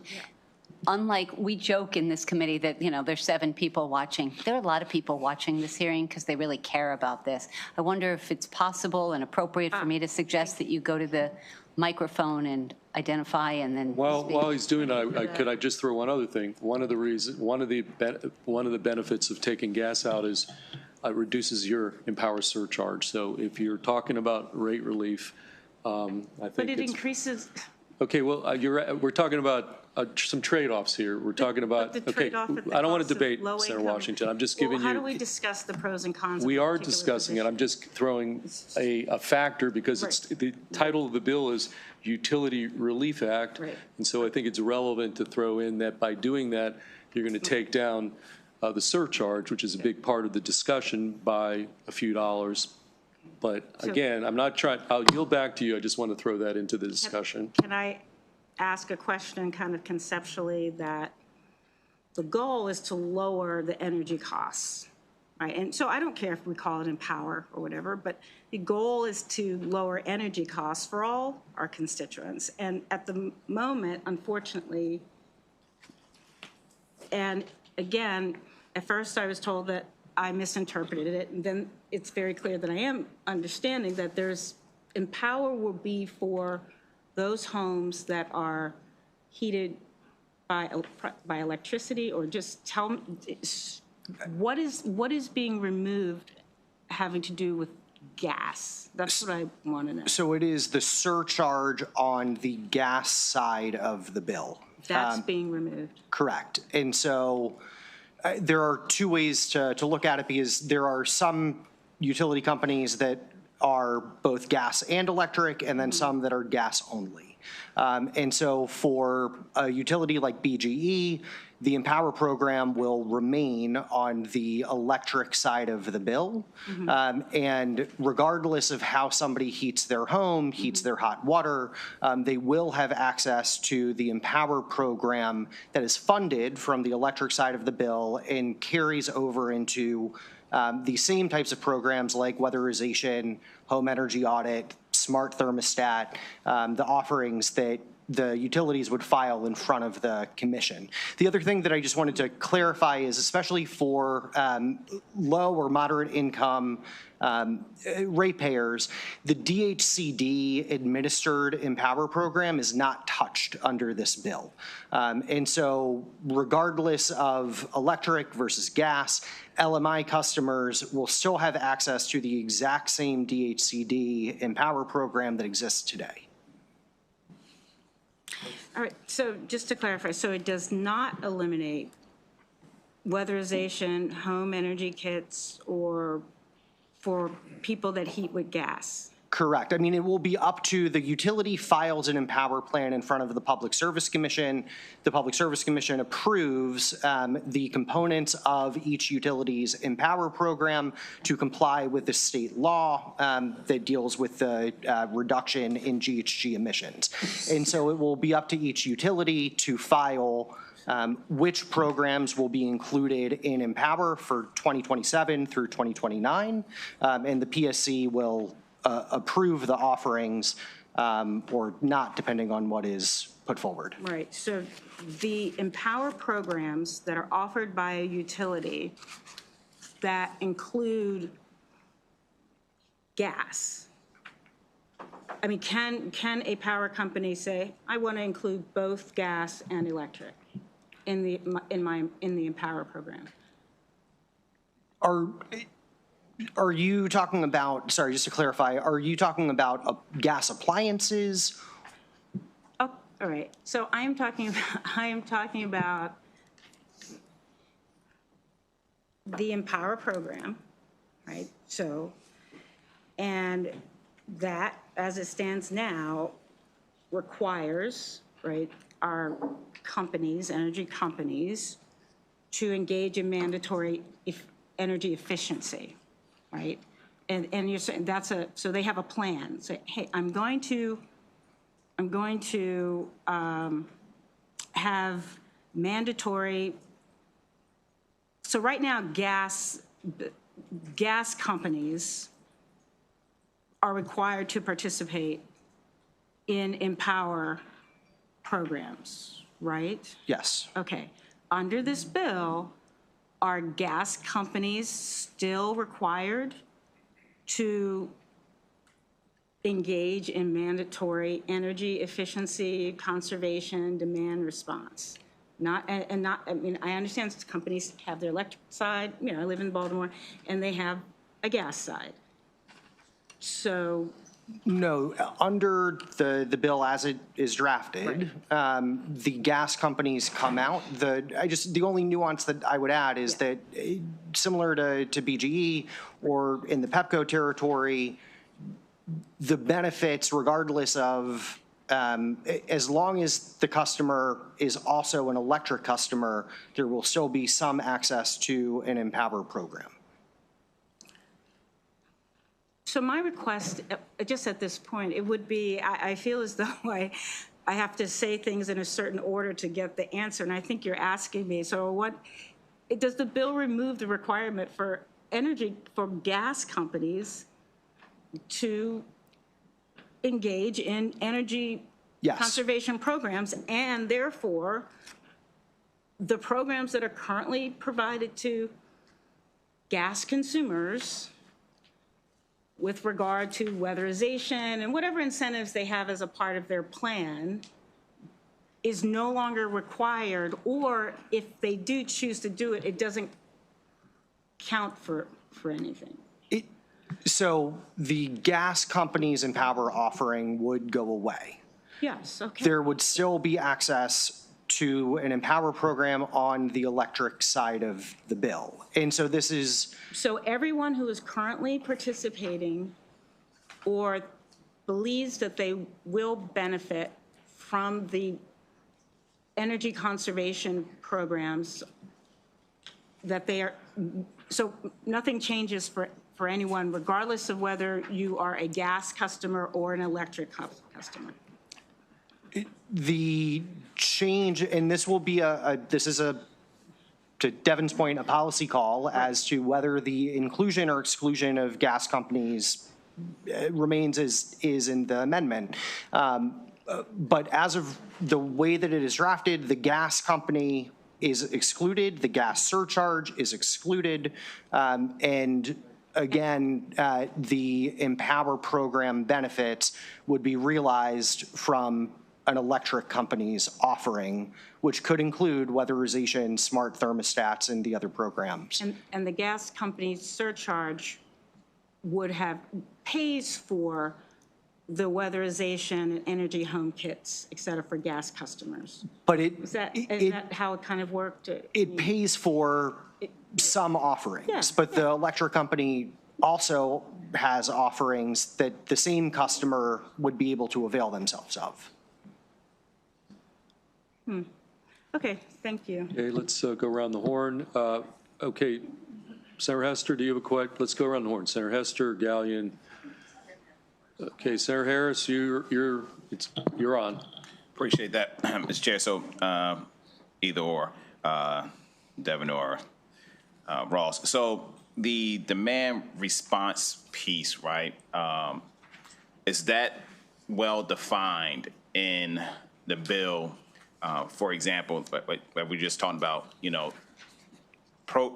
homeowners still can be able to do demand response and participate in demand response because there were typical rebates provided during those time periods for demand response. So is that still, are they still able to do that? And the answer is yes, cool. But is that well defined in the bill that it doesn't go away? So it's not defined in the bill, but demand response programs aren't touched by the bill. Got it. And then going back to the gas portion, so obviously Southern Maryland, you have Smedco, then you have Washington Gas, right? So based off the current bill that we have in front of us, Washington Gas programs will stop. However, they will still be able to recoup the debt portion for a couple of years until it's paid off. Till the end of the year. So anything they've incurred over until December 1 of this year, they will be able to recover for. Okay. Okay, let's go to the other side. Senator Watson. Real quick, easy question. So just tell me if I got this right. Empower, when we looked at it years ago, was all about efficiency, right? Now that the goal has shifted to greenhouse gases now. Is that 100% shift? That Yes. they're no longer dealing with the efficiency side, it's greenhouse gas side, right? Correct. That was a policy change in 2024, if I remember correctly. Right. 22, it was What was my? Climate Solutions in 22, and then I think we updated the Empower program to 2024, reflect correct. Climate Solutions a couple years later. Right, yeah. so you remember in the testimony, the Empower piece probably got more airtime than anything else. And Empower is one of those key things that you clearly see out on your bill with a charge, right? My suggestion was, and again, this is how we measure the stuff, especially for the demand response folks that opt in, and they do have to opt in, right? Yes. Okay. So why wouldn't you have, here's your cost of electricity, here's your Empower reduction, and here's the cost you have to pay? Why can't the ratepayers know the impact of Empower, and it is clearly identified on the bill? Now, for the folks that do the demand response, that should be calculable, right? Like net metering kind of thing, right? If they were still doing efficiency, which they're no longer, that should be something else that could be captured to show what that savings is on your bill. But since that part is going away, I guess the only thing that you can say Empower is doing is demand response, that you can quantify in terms of a savings. Am I wrong? I think you are right in terms of the utility offering, providing a $25 a month rebate or incentive for participating in demand response. I think the challenge with the Empower program in general, and even with reducing the goal from 2.25 to 1.75, or the number that the committee agrees to, is it is a defrayed cost. And so it is money that the ratepayer would have incurred at a higher rate but for the reduction. And so it is a little bit harder to quantify to your point of Okay. what it would be otherwise. All right, I was just thinking if there was a way to quantify what that costs, Okay, let's go. what the benefit of the program is. Okay, Thanks. Senator Hester? Thank you, Mr. Chair. I just want to probe in a couple things that I heard. The first thing, and I wasn't actually entirely aware of what we were voting on when we did that, the bill about the amortization of the Empower Act. I mean, it was so much focus on the amortization, I didn't realize we were actually changing the focus to the greenhouse gas from efficiency. The programs had enormous energy efficiency savings, and I actually dug in a little bit with the PSC and to ask them like what types of programs there were. And while we changed the policy because of the great speed at which government actually moves, nothing's really changed. They started offering their first greenhouse gas only programs this April. So majority of the programs are still the energy efficiency programs that were there. And so, like, even though the policy has changed, the program is still basically, as stands now, an energy efficiency program. And I just think it's really important that people understand that. I actually have an email that I can send to all of you. I just asked for the Empower savings as reported by the utilities, and I can forward all that to you, but I have that for each of the utilities, including Washington Gas. I'd also like to say that the information that I've received on cost savings are only from the BGD companies, and only today did I receive something from Washington Gas, which shows that in comparison to some of the BGD companies, the cost effectiveness of the Washington Gas is actually quite high. And they're also bringing down a whole lot of greenhouse gas emissions. So that's my first part. The other thing I wanted to clarify is somebody just said that demand response is not touched in this bill. Well, it's not. We don't say the word demand response, but the bill's wide open. It says they have to reduce their programs. It doesn't say which programs. And I feel like we're actually asking the wrong question. What we should be saying is, like, which programs we want them to keep and which programs we want them to let go of. And I feel very strongly that the demand response programs absolutely have to stay because they're so critical to not having blackouts, next summer. So that's the first thing. And I'm happy to send this, but I think the other thing that we heard was the weatherization programs, those are going to have major impacts on jobs, and potentially 450 jobs could be lost. So I think that if we're going to do due diligence on this, we should specify, we should give the utilities some specification in terms of which programs we want them to keep and which programs we want them to lose. Not shrink everything, but shrink the ones that are have the least impact, right? So yeah, the most ratepayer benefit, but also the most electric grid benefits. Okay, let's go over to Senator Carozza. The trade-off, come back to sort of is a policy call. This whole.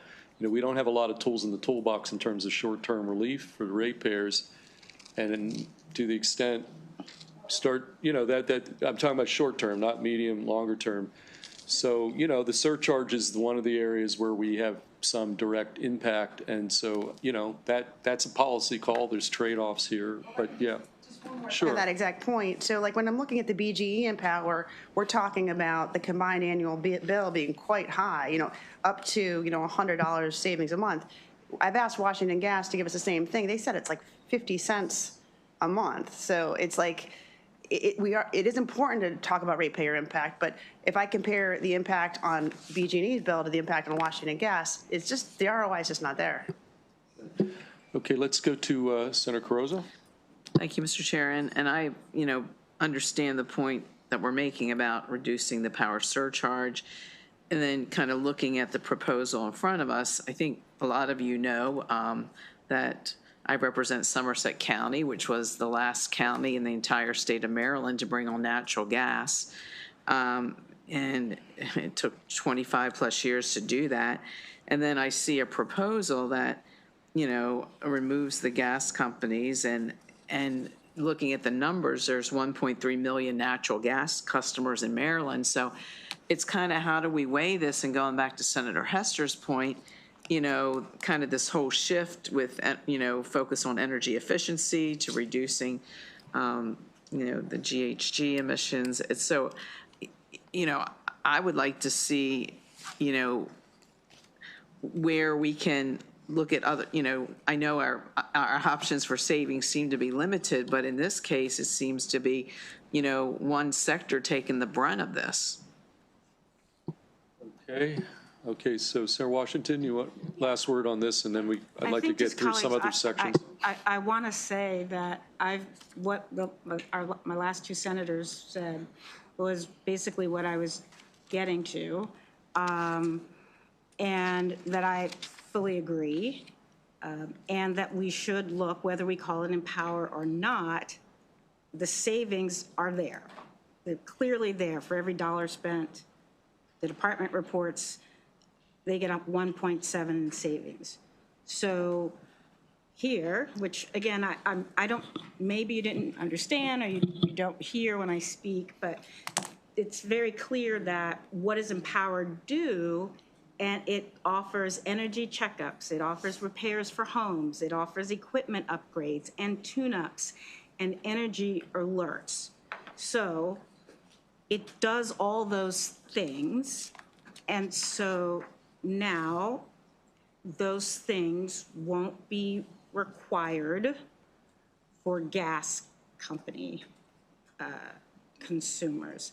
And again, to the point of going away from conservation and efficiency, which has really worked very well, it will lower bills, because if we take away these programs and the gas consumers' bills go up, or they go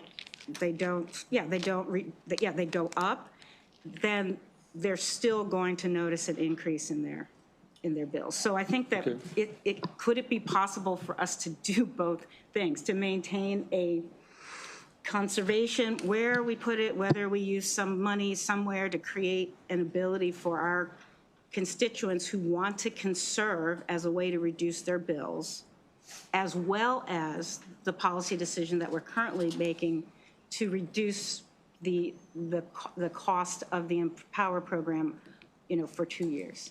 So Okay, well, that's a policy call on the table here. And again, trade-offs are everything's about trade-offs on this whole thing. And who pays? That part's true too. Okay, okay, Senator Harris, then I do want to get through the rest of the bill. We still got a lot here, but Senator Harris? All right, so, sorry about that. I just wanted to, somewhat piggyback on what Senator Washington was saying. And I went over this yesterday when I had my, Empower little overview that was mailed to me. In essence, they are telling us that you can save by putting a new shower head on, which is $15 per year, and then cook efficiently on your gas stove. You save $10 a year. So, if folks was to still do that, there'd be a savings of $25 per year. However, that still doesn't quantify what you will save if we was to, I don't want to decrease Empower for now. I don't want to say we're decreasing it for now because there's still a pause. It's not a total decommission. It's a pause for that time period. Now, the gas part is something that we probably have to figure out, but it's just a pause for 3 years. Well, I wouldn't even say it's a pause. You're just reducing the goal. Right. And then it's going exactly in 2030 back to where it is right now. The gas issue has been clearly put on the table. Right. And let's put that, on the discussion list. Okay, let's go to net metering. This was another hot issue of where I had the speaker's bill and I had a bill and. Stay there. Yeah, so let's talk about net metering. We're up against a cap at some point, and we got to figure out a successor program and a transition period. So Devin, if you want to. Sure. So that was fun. Net metering conversation begins at the bottom of page 20, beginning really on page 21. So as the chair said, the General Assembly put a cap of 3,000 megawatts on net metering. The Public Service Commission indicated at the beginning of session that they were close to reaching that 3,000 megawatt cap.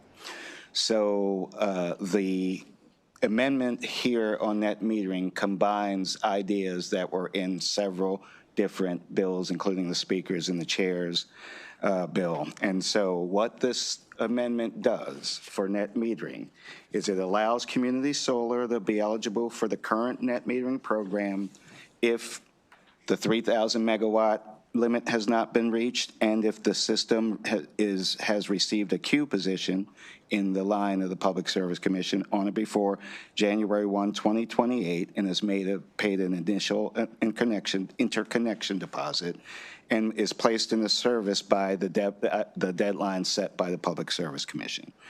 It prohibits an electric company from offering the standard contract or tariff for net energy metering for community solar if that electric company has a 2025 annual peak demand of 2,500 megawatts or less, and the total combined rated generating capacity of systems that are already holding a queue in position in the service territories reaches 150% of the total combined generating capacity of systems in queue as of April 1. What that effectively does is it puts limitations on two of the service territories that have experienced the largest amount of growth for community solar, and that is the Delmarva and the Potomac Edison territories. So that assists them in managing their net metering growth for the what I am calling net metering 1.0, which is the initial program. It also authorizes the Public Service Commission to grant extensions for community solar to be eligible or grandfathered under the current net metering program if it's a failure of the electric company to comply with any regulations, orders, to have the community solar energy generation station is unable to receive a queue position because of faults not of their own. If operation of a community solar system is delayed because of any interconnection or permitting challenges, as long as both of these are documented by the community solar program or the project. Then it establishes that if the PSC is not able to create what I'm calling Net Energy Metering 2.0 or NEM2, the successor program to the current Net Energy Metering program by July 1 of 2027. If a community solar project generating system has not been placed in service but has met the requirements of queue position and interconnection deposits, and the 3,000 megawatt cap hasn't been met, then they can have an extension. Also for rooftop solar, and eligible customer generator, that's residential rooftop solar, or a community solar generating system that has done all of those things to put themselves in the queue. If that cap is not met, they are eligible for the NEM 1.0, Net Energy Metering 1.0, until decommissioning. And I think you heard testimony on the speaker's bill yesterday that said we have contracts, we have financing that we have already put into place. If you don't allow us to continue under NEM 1, that financing and contracting becomes in jeopardy. So it also requires the Public Service Commission to report to the General Assembly each year, beginning in November 1st, of what's happening with the successor program. So if you flip to page 23, also in this provision, in this amendment, it repeals the prohibition on locating a community solar generating system on an adjacent parcel of land to an existing or proposed system based upon the combined installed capacity. You all heard a bill on this, Senate Bill 265, that was sponsored by Senator Brooks. It allows the community, so you also heard testimony yesterday in the House, on the House bill, that said that the community solar program was having difficulties subscribing low and moderate income folks.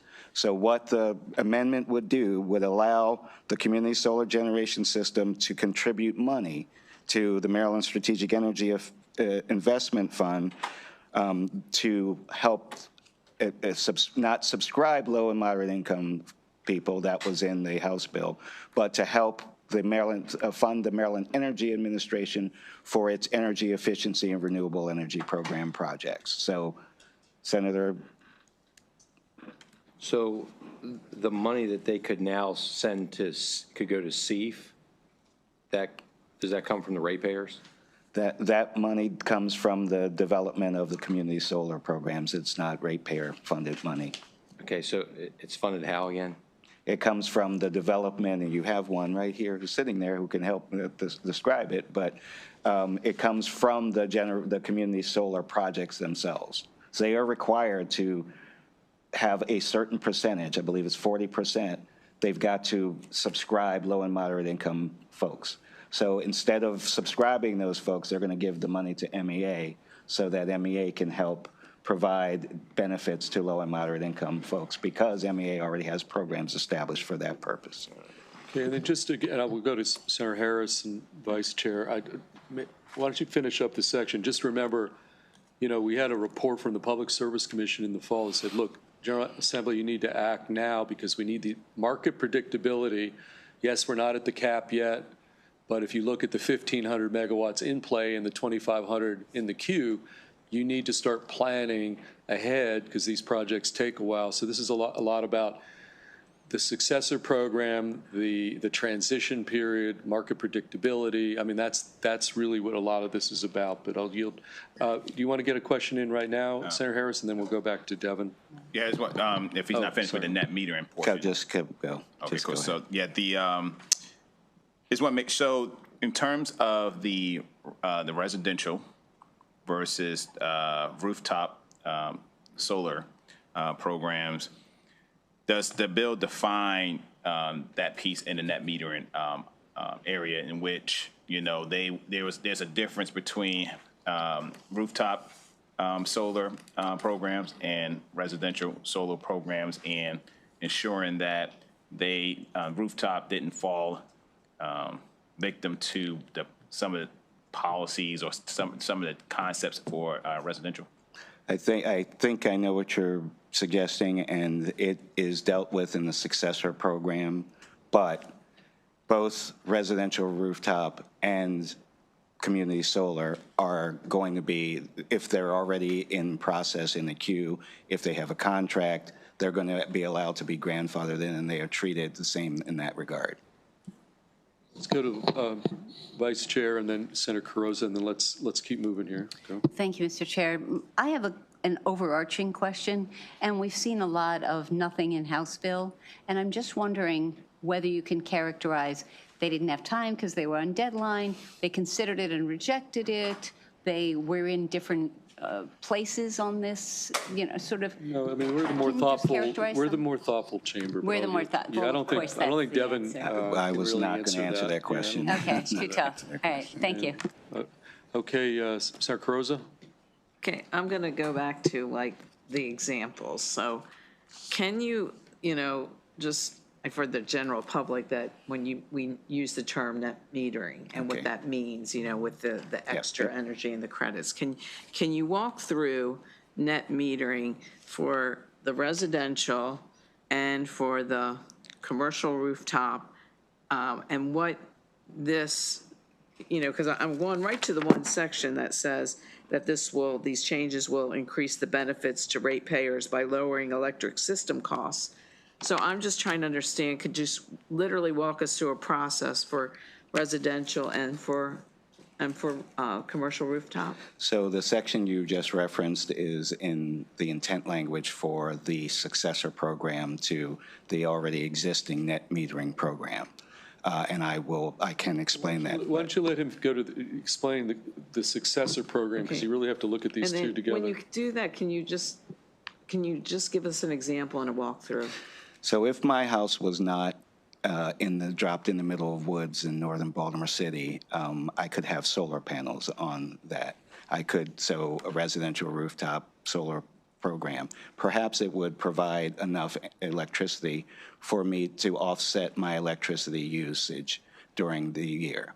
And so in some places in the state, including a lot of in your district, the amount of solar that is being produced by panels are actually producing the amount of electricity that is needed for that residence. And so that actually makes your they talk about it, you make your meter, thank you, go backwards.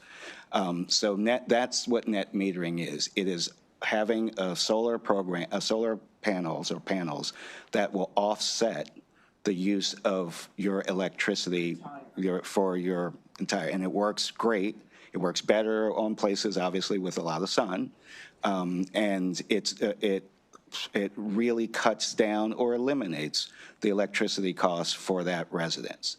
Community solar is an aggregate of solar panels on a larger parcel or projects on a field, on a commercial rooftop, and that is something that customers who cannot, like me, put solar on their roofs, they can buy into a community solar program, they can participate in that program, and then they will get the benefits of that meter turning back because they're now subscribed into that community solar program. So they work differently, but they're both about setting up a process by which the customer can participate in the reductions that solar offers to consumers. And the sense of urgency was the cap. The sense of urgency was the cap is being reached. So, Okay. to segue right into page 23 at the middle, it talks about the Net Energy Meeting Program 2.0. It establishes the intent of the General Assembly to transition into the program that increases the benefits to ratepayers by lowering electric system costs through the use of renewables, provides fair compensation to those homeowners and subscribers that provide and pay into the system. It's designed to progress toward the state demand-side energy storage and clean energy goals and provides incentives for the development of distributed generation. Next page. What the program, how the four corners of the program are to be considered by the Public Service Commission. They are required to, by July 1, 2027, implement a successor program. That successor program must provide incentives to the development of distributed generation for the rooftops and for community solar. It's to minimize the ratepayers' cost and balances on a statewide basis across technologies and industries, balancing while recognizing that there's differences between all of the different systems, solar systems. Fair compensation for energy reports and the benefits of an eligible customer generator. And I'm going to simplify this a little bit because I forgot that I did actually simplify this a little bit. So Commission establishes this 2.0, providing incentives, minimizing ratepayer costs, balancing the competition for energy, and the benefits of community or rooftop solar, reducing the load, versus on the other side of the aisle that they're going to have to consider the needs of the transmission and distribution system, ratepayer costs and benefits, and impacts to customers who do not participate in the programs, particularly low and moderate income folks. And so what we want the commission to do, what the committee wants the commission to do is balance fairly the benefits of providing this renewable generation to as wide a customer base as possible versus the cost. Do not make it expensive on the ratepayers. Do not raise ratepayer rates associated with the establishment of a net energy metering 2.0 program. And so what this really does is give some guardrails to the Public Service Commission for what the General Assembly's intent is with regard to a new net metering program, and then caps that program at 6,000 megawatts. And on the page 25, getting to, I think there was sort of a questions coming about this. It allows the Public Service Commission to establish different tariffs for those different market segments. So as I think someone on this side of the aisle was saying, that not all solar generators are the same. So the PSC will be able to establish different, there's not one size fit all. They'll be able to establish different tariffs for all of the different proposals. Can I just add on that, one of the criticisms of our whole RPS program for a long time has been that it treats all the component parts of solar pretty much the same. Other states have more nuanced mechanisms to treat the economics because, rooftop is different than utility scale, community solar. And so this is, I think, the first time that we're attempting to acknowledge that fact and in this Successor program, have a tariff schedule that addresses that issue. So this is that, in that sense, this is actually will be new. Okay, Sarah Watson. Evan, I just want to know, why is there a cap? I mean, if we need as much generation as we can, why are we capping it, saying we're getting close and extending the cap? Why do we do that? Senator, that is a policy decision. All right. Okay, Devin. So let's go to page 26. Page 26 deals with portable solar generating systems or balcony solar.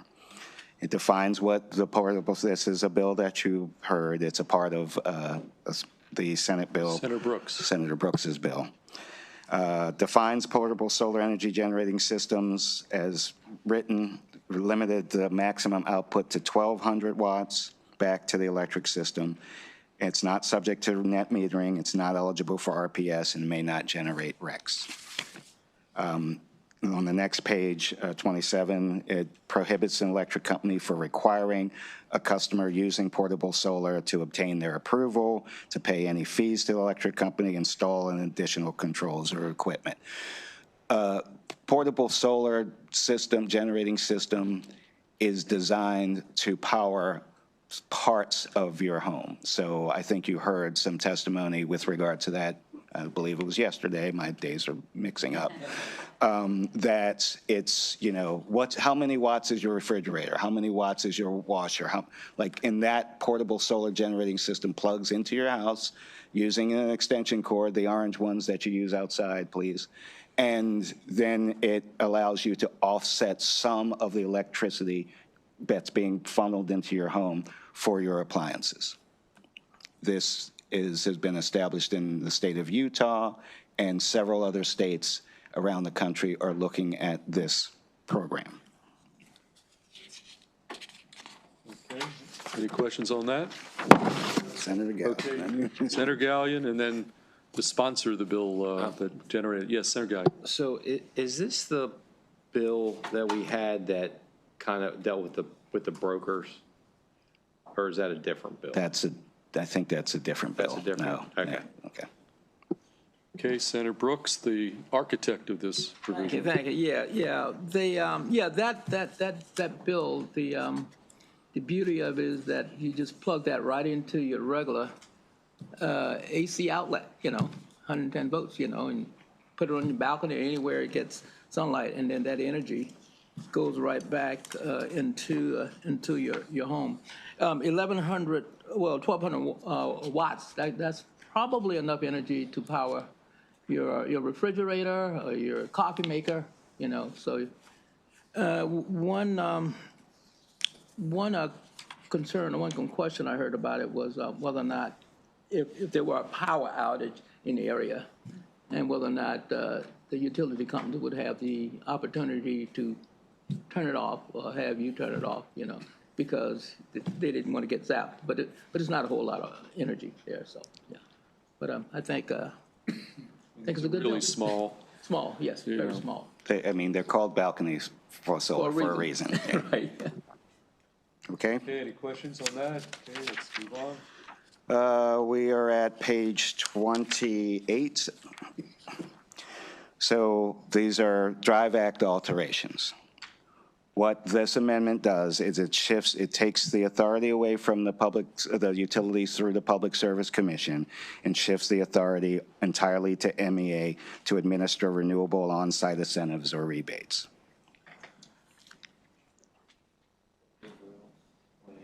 '28.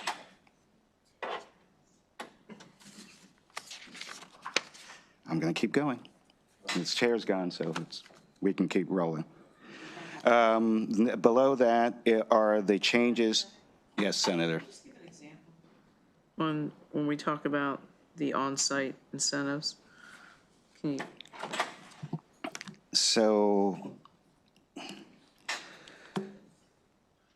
at some point, when you all created and passed the DRIVE Act, you authorized the utilities to, like, similar to Empower, to offer incentives for renewables, for putting renewables on the grid, and rebates for it. And a policy decision is being made to remove that from the utilities programs and give it to MEA. MEA already has programs where they create incentives for energy efficiency and renewable energy.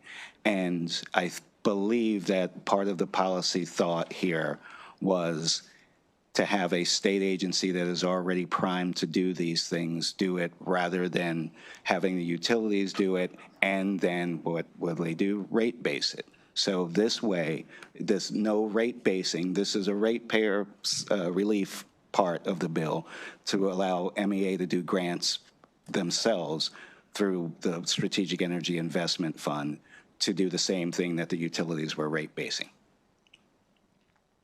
Okay, so it's not being rate-based through our ratepayers, it's, you know, a different mechanism now. Grant That's part program, of- yes. Correct, a grant program.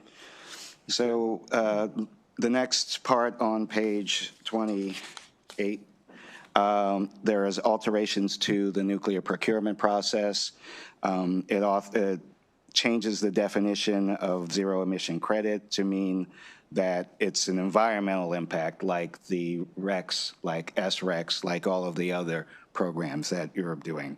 And it allows the PSC to have additional discretion when they're determining the pricing. I believe the House bill takes it up to 50% of cost overruns. This is 15%. What?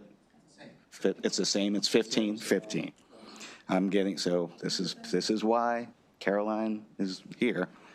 And then repeals the requirement that the Public Service Commission apply the same net long-term cost per megawatt across residential and non-residential customers. So what it allows the PSC to have discretion to not have the residential customers bear the total brunt of any nuclear procurement.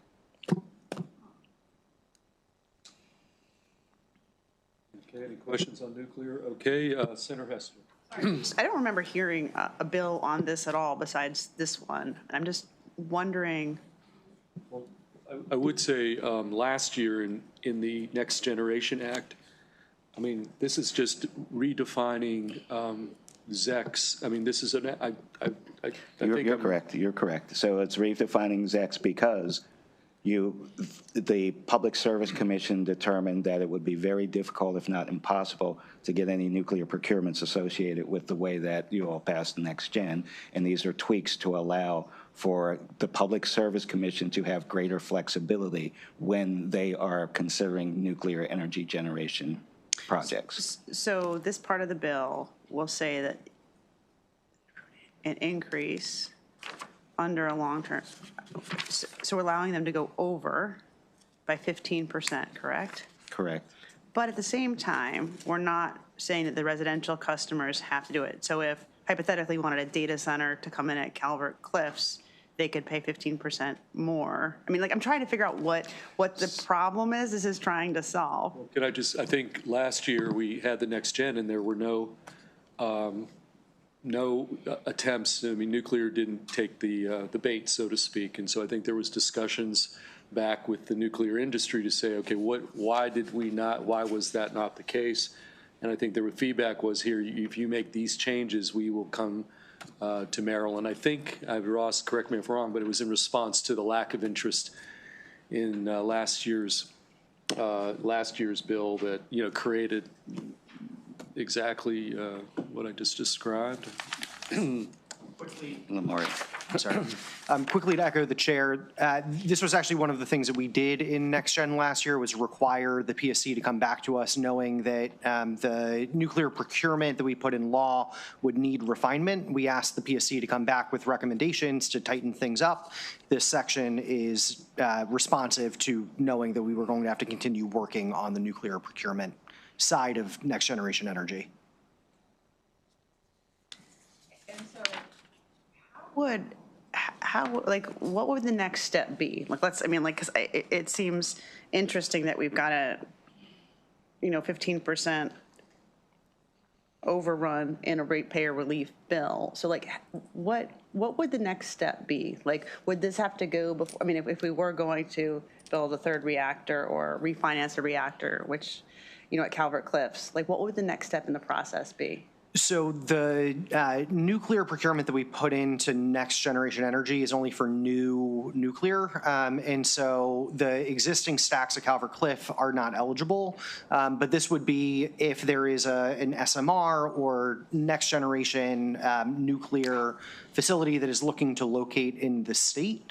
This would be modeled a little bit off of the OREC process, what a state-level procurement incentive for nuclear could look like. And so what would the next step be? Like, are we authorizing somebody to purchase like SMRs at 15% over the rate? Like or would they come back to the? They would come back, yes, they would come back. to the Public Service Commission. So the next step would be the Public Service Commission would resubmit requests for proposals for nuclear generation with this new language in place so that they have a better idea, so the nuclear energy generating facility has a better idea of what the process and the cost will be associated with it. So I'm just trying, I mean, what would be a hypothetical, Ross? Like, what do you think will happen once we pass this? So I think the intent here is that, especially as we're looking at new nuclear technology, the cost to construct is somewhat fluid depending on the situation. The current generation of nuclear facilities, I think in Georgia is the last one that was built. Those costs were astronomically higher than what was anticipated. And so this is an effort to provide some level of flexibility, knowing that it is hard to predict exactly what the cost to construct of an SMR or new nuclear technology will be. And so there is a 15% delta as far as flexibility goes, so that we are still incenting new nuclear developers to look at Maryland when considering where to build, while still putting some level of ratepayer protection in, that there's only so much flexibility that can be expected. So just to be clear, like when we're voting on this, we're not voting on the Georgia type fiasco where they had this huge $1 billion overrun. The Vogel plant. Yes. This provides, I think, greater protection than what happened in Georgia, because it is setting it at a 15% overage. And so this is preventing costs from spiraling greater than what happened in Georgia, for example. And when you all pass the next gen, you put in some transparency provisions associated with that would make sure that the Public Service Commission and this committee and the General Assembly would know far in advance what the proposals would be with regard to nuclear procurement. If you could get that to us, I'd read it over the weekend, those transparency things, just so I know the process better.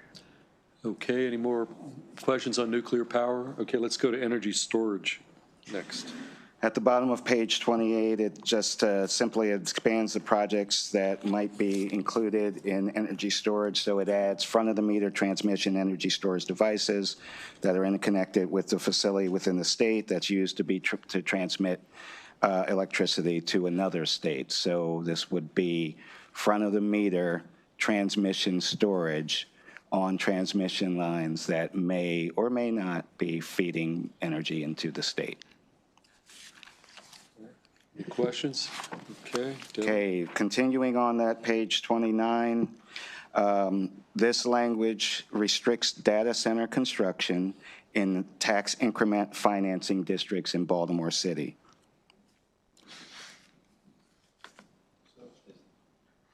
Okay, Senator Guy. So I'm assuming that's down there like by Under Armour and all that? That is correct, Senator. All right. Also, next section is just clarifying that this is the Green and Renewable Energy Efficiency for Nonprofits Fund is not a general fund, it's a special fund. The next section expands the Board of Public Works authority to waive DGS's renewable energy purchase requirements so they don't have to include in a multi-year contract, termination for convenience clause. It helps the DGS procure more renewable energy under for state buildings and state uses. Kind of keep going, page 30. So this section describes what the allowable uses are for SEEF. It doesn't require these uses, but it says an allowable use for the Strategic Energy Investment Fund is to receive that money I spoke about from the Community Solar Program to be able to give grants, to allow apartments to be included in rate relief through low-income energy assistance programs. So right now, apartments are not included. And there are requirements. So if it's sub-metered, then, or if they have a common meter, that they are allocated a portion of that energy cost, they will still be able to be included in rate relief. It authorizes SEEF to be used for the alternative compliance reverse auction program, for the funds for the loan fund, to provide loans and grants for building electrification, including connection to a district energy system, electrified thermal energy with the district energy system, transportation electrification, to provide loans and grants for programs, projects, and technologies that assist covered buildings in meeting the building energy performance standards, to distribute the money that I told about earlier for the community solar energy generating systems that is going to provide that 40% to MEA, but it specifically says you can only use that money for enhancing energy assistance programs that you just combined in the first part of the amendments, or any other direct energy assistance programs for low and moderate income households. I was looking at the Here, SEEF bill. we'll go to Senator Watson. I'm sorry, Mr. Chair. I was looking at my old SEEF bill, trying to see if that was covered in there to provide loans and grants for building electrification and transportation electrification. Correct. That's in there? Correct. Okay, thanks. Okay, if we get any questions on that, that's going to be Watson's going to handle that question on the floor. Okay, Senator Gallion. So this is going to say exactly what SEEF funds can be used for. Correct. So Okay, just to be clear, it doesn't say that they must have use to for be, these. right. It's just authorized that when you use it, it's going to fit one of these categories. It doesn't say you have to, all these boxes don't have to be checked. okay, so that means it could no longer be used to balance the budget as like a slush fund to balance the budget? That is Well, I true. mean, that has been one of the criticisms, is we have no guardrails, and this is an attempt to put guardrails on SEEF. Could it be, and we talked with Empower, and I think I asked a question the other day about, they said it was greater savings to ratepayers to do what they did in the House bill, but they didn't really address, I think, the debt of Empower. It's coming. It's coming. Oh, that's coming later, to pay off the debt? So is that something that Right. can be used by SEEF? No, expenses, If you not recall, debt. just to be clear, I mean, even on that 100 bill, if you heard the back and forth, and if you remember, Dwayne said that they did they concluded that just paying the expenses of Empower got more bang for the buck Right. than paying down the debt, and they had run the numbers. So I think it's paying the expenses of Empower, not the debt reduction. So I think that came up yesterday. So that's correct. what So that, would it be allowed to pay off the debt through SEEF money at some point? Is that allowable? Go ahead. Only if authorized by the General Assembly. So to Devin's point, you'll see language later on in the bill that is authorizing the actions that the budget committees took and are currently taking. And so it would require similar language in the future should the decision be to pay off the debt as opposed to paying for the expense side. So of later the on, there'll be some flexibility with that, looks later on as we go through this, it sounds like. Yes, to a degree, as it gets later. So on our energy bills, when you have the Empower line, is that the total for the service and also the amortization payments? Is that all combined in there? Yes. Yes. It's a pay-as-you-go system, I think, so that surcharge is being used like. both. Exactly, yeah, so I think it's both. yeah. Okay. I'm just curious, I know there's a certain amount of money to see if it's not endless, but I'd just be interested to know that if we were able to pay off that debt early, just how much ratepayer savings we would see from that. It seemed like it would be a lot, because instead of paying something off over, I don't know what it was set at originally, like 5 years or something, that, or potentially spreading it out. If you paid it off sooner, then that would be kind of off the books and off these folks' bills, within, say, 2 years instead of 5 or whatever. Just throwing that out there. And then the other thing that I didn't see listed is the potential of just directly returning money to ratepayers from C funding. Was that discussed? Yeah, and that was a budgetary authorization in last year's Next Generation Energy Act. And so generally, those authorizations have come in the uncodified section. So they allow for the governor to do a budget amendment for the money that has been allocated by the legislature for different purposes. But because it is in the uncodified section, it falls out after the year and is only applicable to that fiscal year. The changes that Devin is talking about, these are permanent changes. And just remember, yeah, the governor's bill, in his bill, he took $100 million and sent it back just like last year. Last year was like $80, this would have been 40, and nobody remembers they got it. And so that was in the governor's proposals, take $100 million. We're using that $100 million differently here. Okay. Okay, Senator Hester. I think I'm on the same topic as all of you guys, but if we look through what we're using the C for, up until the middle of page 31, everything is ongoing, right? Correct. And then where it says FY '27, this is just for this year. Correct. Okay, but does that prevent you from doing that in future years? No. Okay, and then, You'll just have to come back and amend the statute. okay. So FY '27, to provide grants to electric companies to offset the costs incurred. That's what we were What you're just talking about. Yes. Does the bill actually say grants? Like, I just don't like the idea of giving a grant. Just, again, this doesn't say you have to do it, it's just allowing it, I know, I just prefer a different word than grant. I don't like granting. It's modeled off of the budget language in the budget that was passed. Okay, I will read that. Thank you. I see your concern with using that word, but I think that is just the word that is to be used. It's the grant to pay off the expenses of the program. So it's, could say an authorization. We'll put that on our list. Okay, we are now on page 32.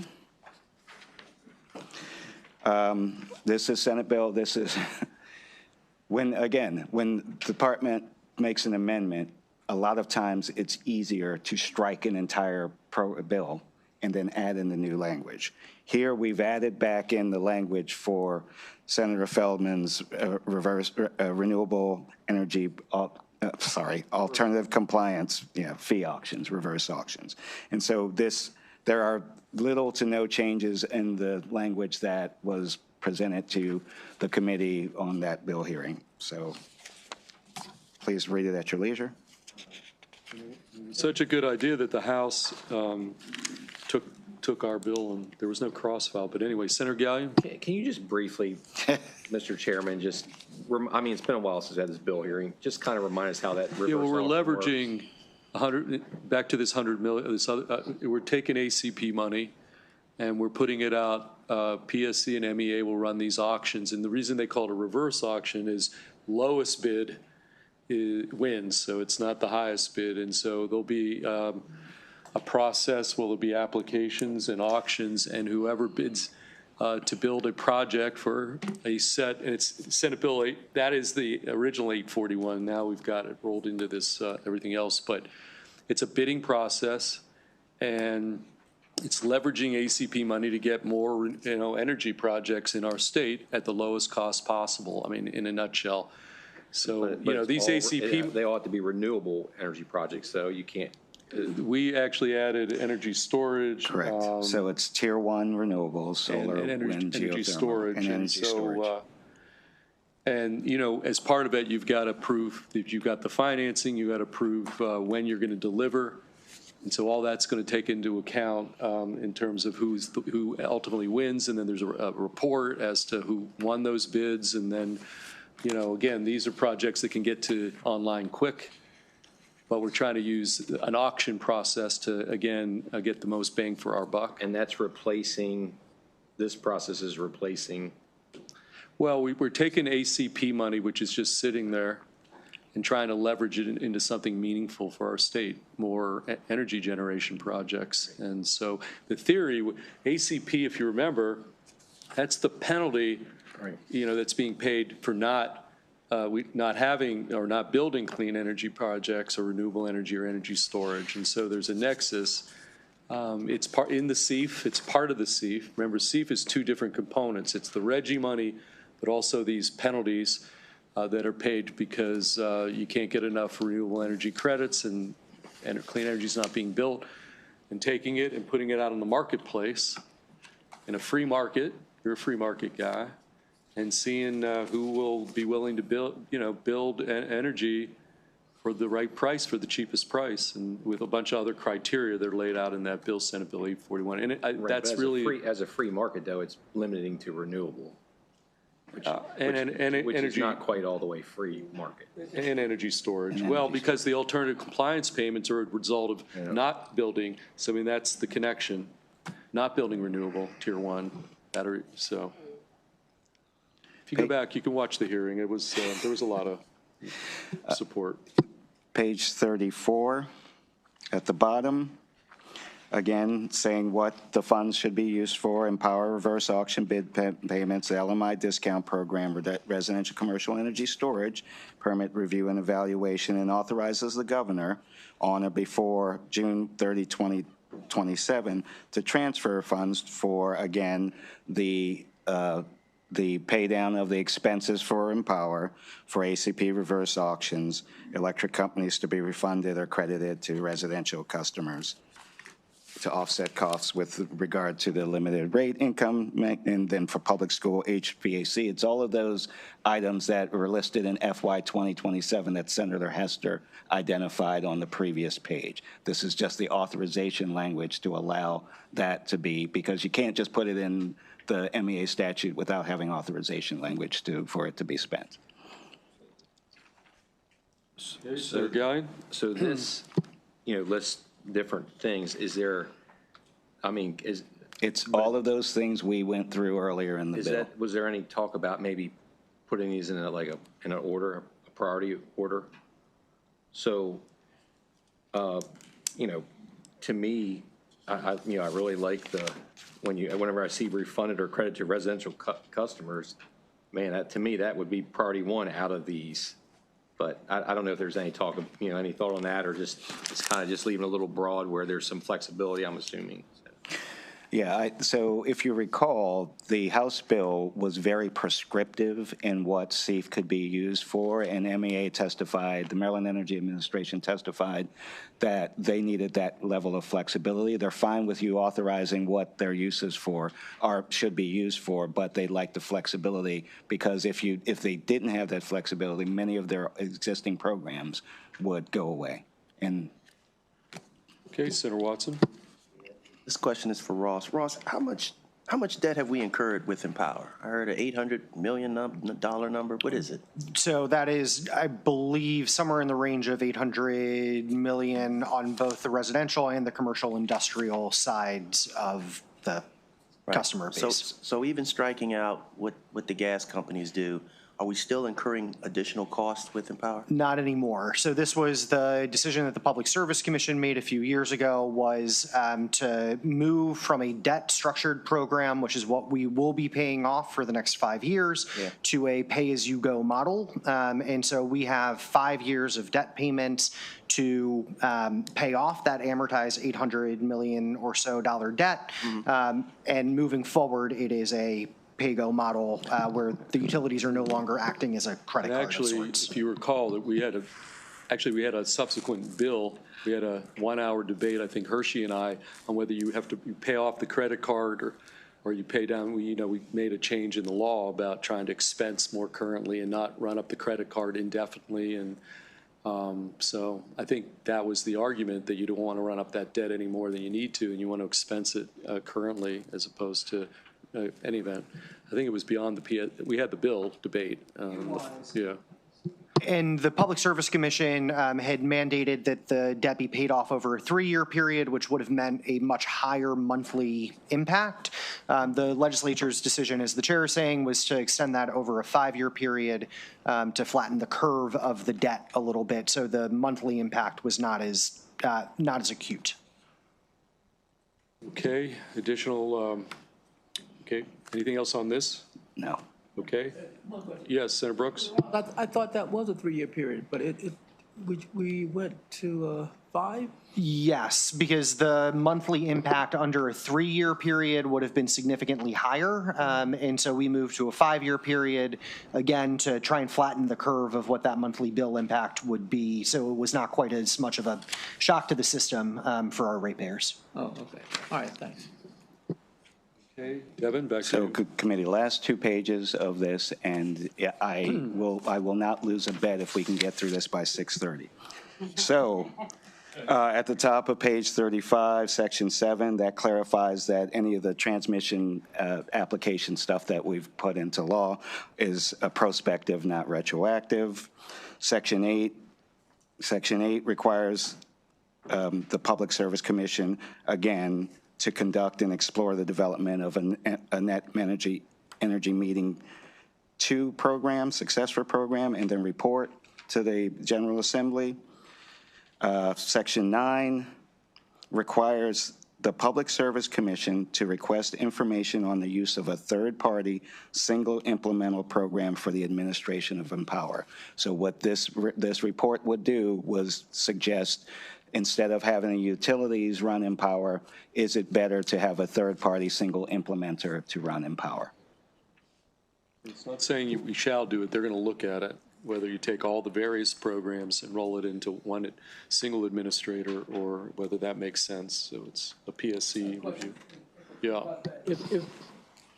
If we, you said we'll look at it, but right now we've got regulatory powers over the utilities. But if we had a third party do that, would we have? I'm sure that any recommendations from the Public Service Commission that would come out for a third-party single implementer would retain the PFC, the Public Service Commission's authority to regulate that entity.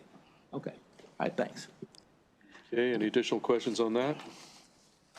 Okay. Section 10 requires the Public Service Commission to undergo a proceeding and determine whether it is prudent to allow a utility to use forecast test years, historic test years, or a hybrid model. If you recall, the House bill prohibits forecast test years. Section 11 requires the power plant research program and consultation with MDE and MEA to figure out ways, last page, to streamline the permitting process for energy development in the state. Requires the MCEC to establish the application process. You were all asking about the green loan program and what the process would be. MCEC is going to develop it, and if you so desire, report back to you. Section 13 is just standard drafting. You know, if there's anything wrong, Mickey, publishers, you guys figure it out, not us. allows employees transferred to the Human Services for the energy programs to retain all of their rights, benefits associated with it. My understanding that no employees will be actually transferred. And then there's a termination section that makes sure that other things that you all pass comply with this. Okay? No? Okay. Yes, that's it. That's Okay, it. that's it. That's the bill.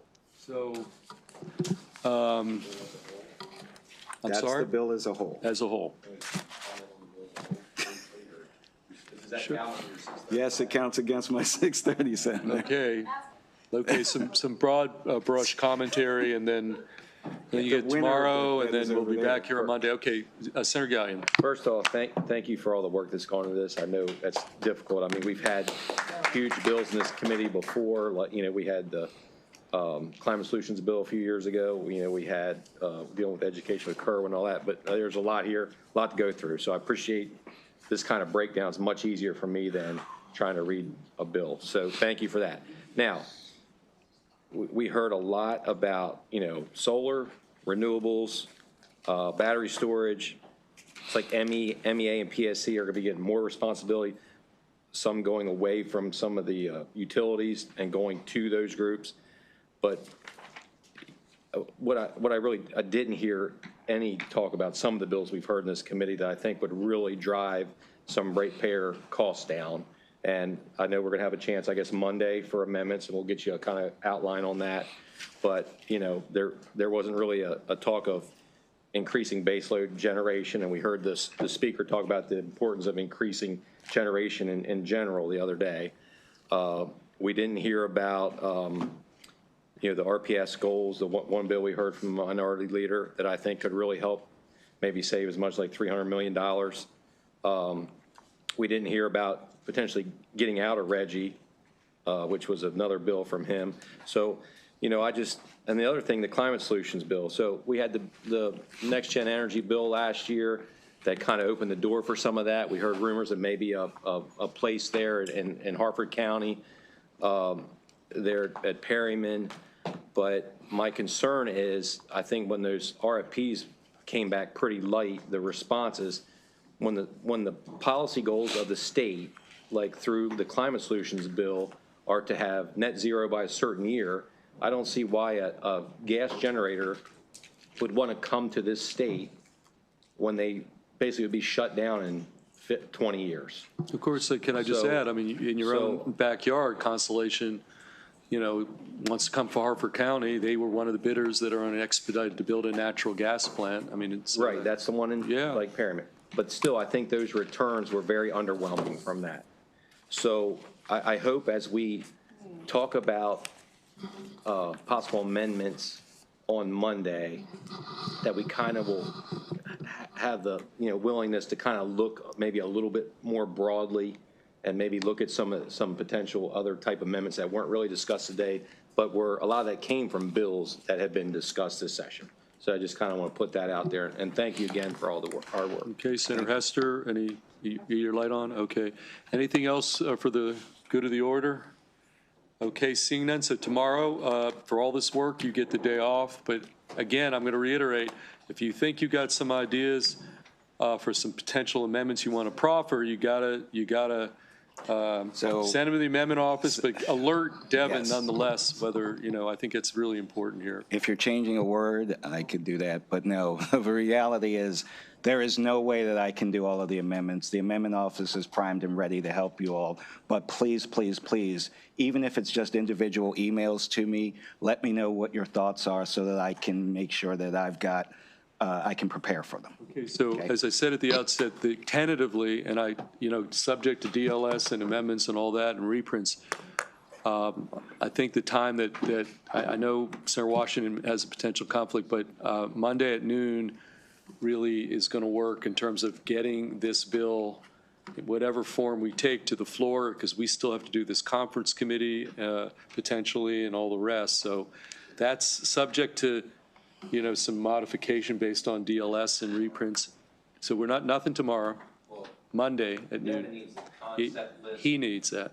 tomorrow, It would be helpful super to have helpful. it tomorrow. It would be super helpful. But if it's Saturday morning, okay, then anytime tomorrow, I will be hopefully working from home, Mr. Chair. Yes. And I'm primed and ready to hear from you all. And thank you all for walking this through with me. Yes, Senator Hester. I just wanted to say that as soon as I do have the data center section, I will email it to everybody. And you all have my cell phone number, so feel free to call. Perfect. Okay, with all that, this meeting, work session is hereby complete. Yeah, no. You said 6:30, you lost. You said 6, then we were done before 6:30. I didn't anticipate the questions on the green and renewable going that long. I thought that would be quick. Devin.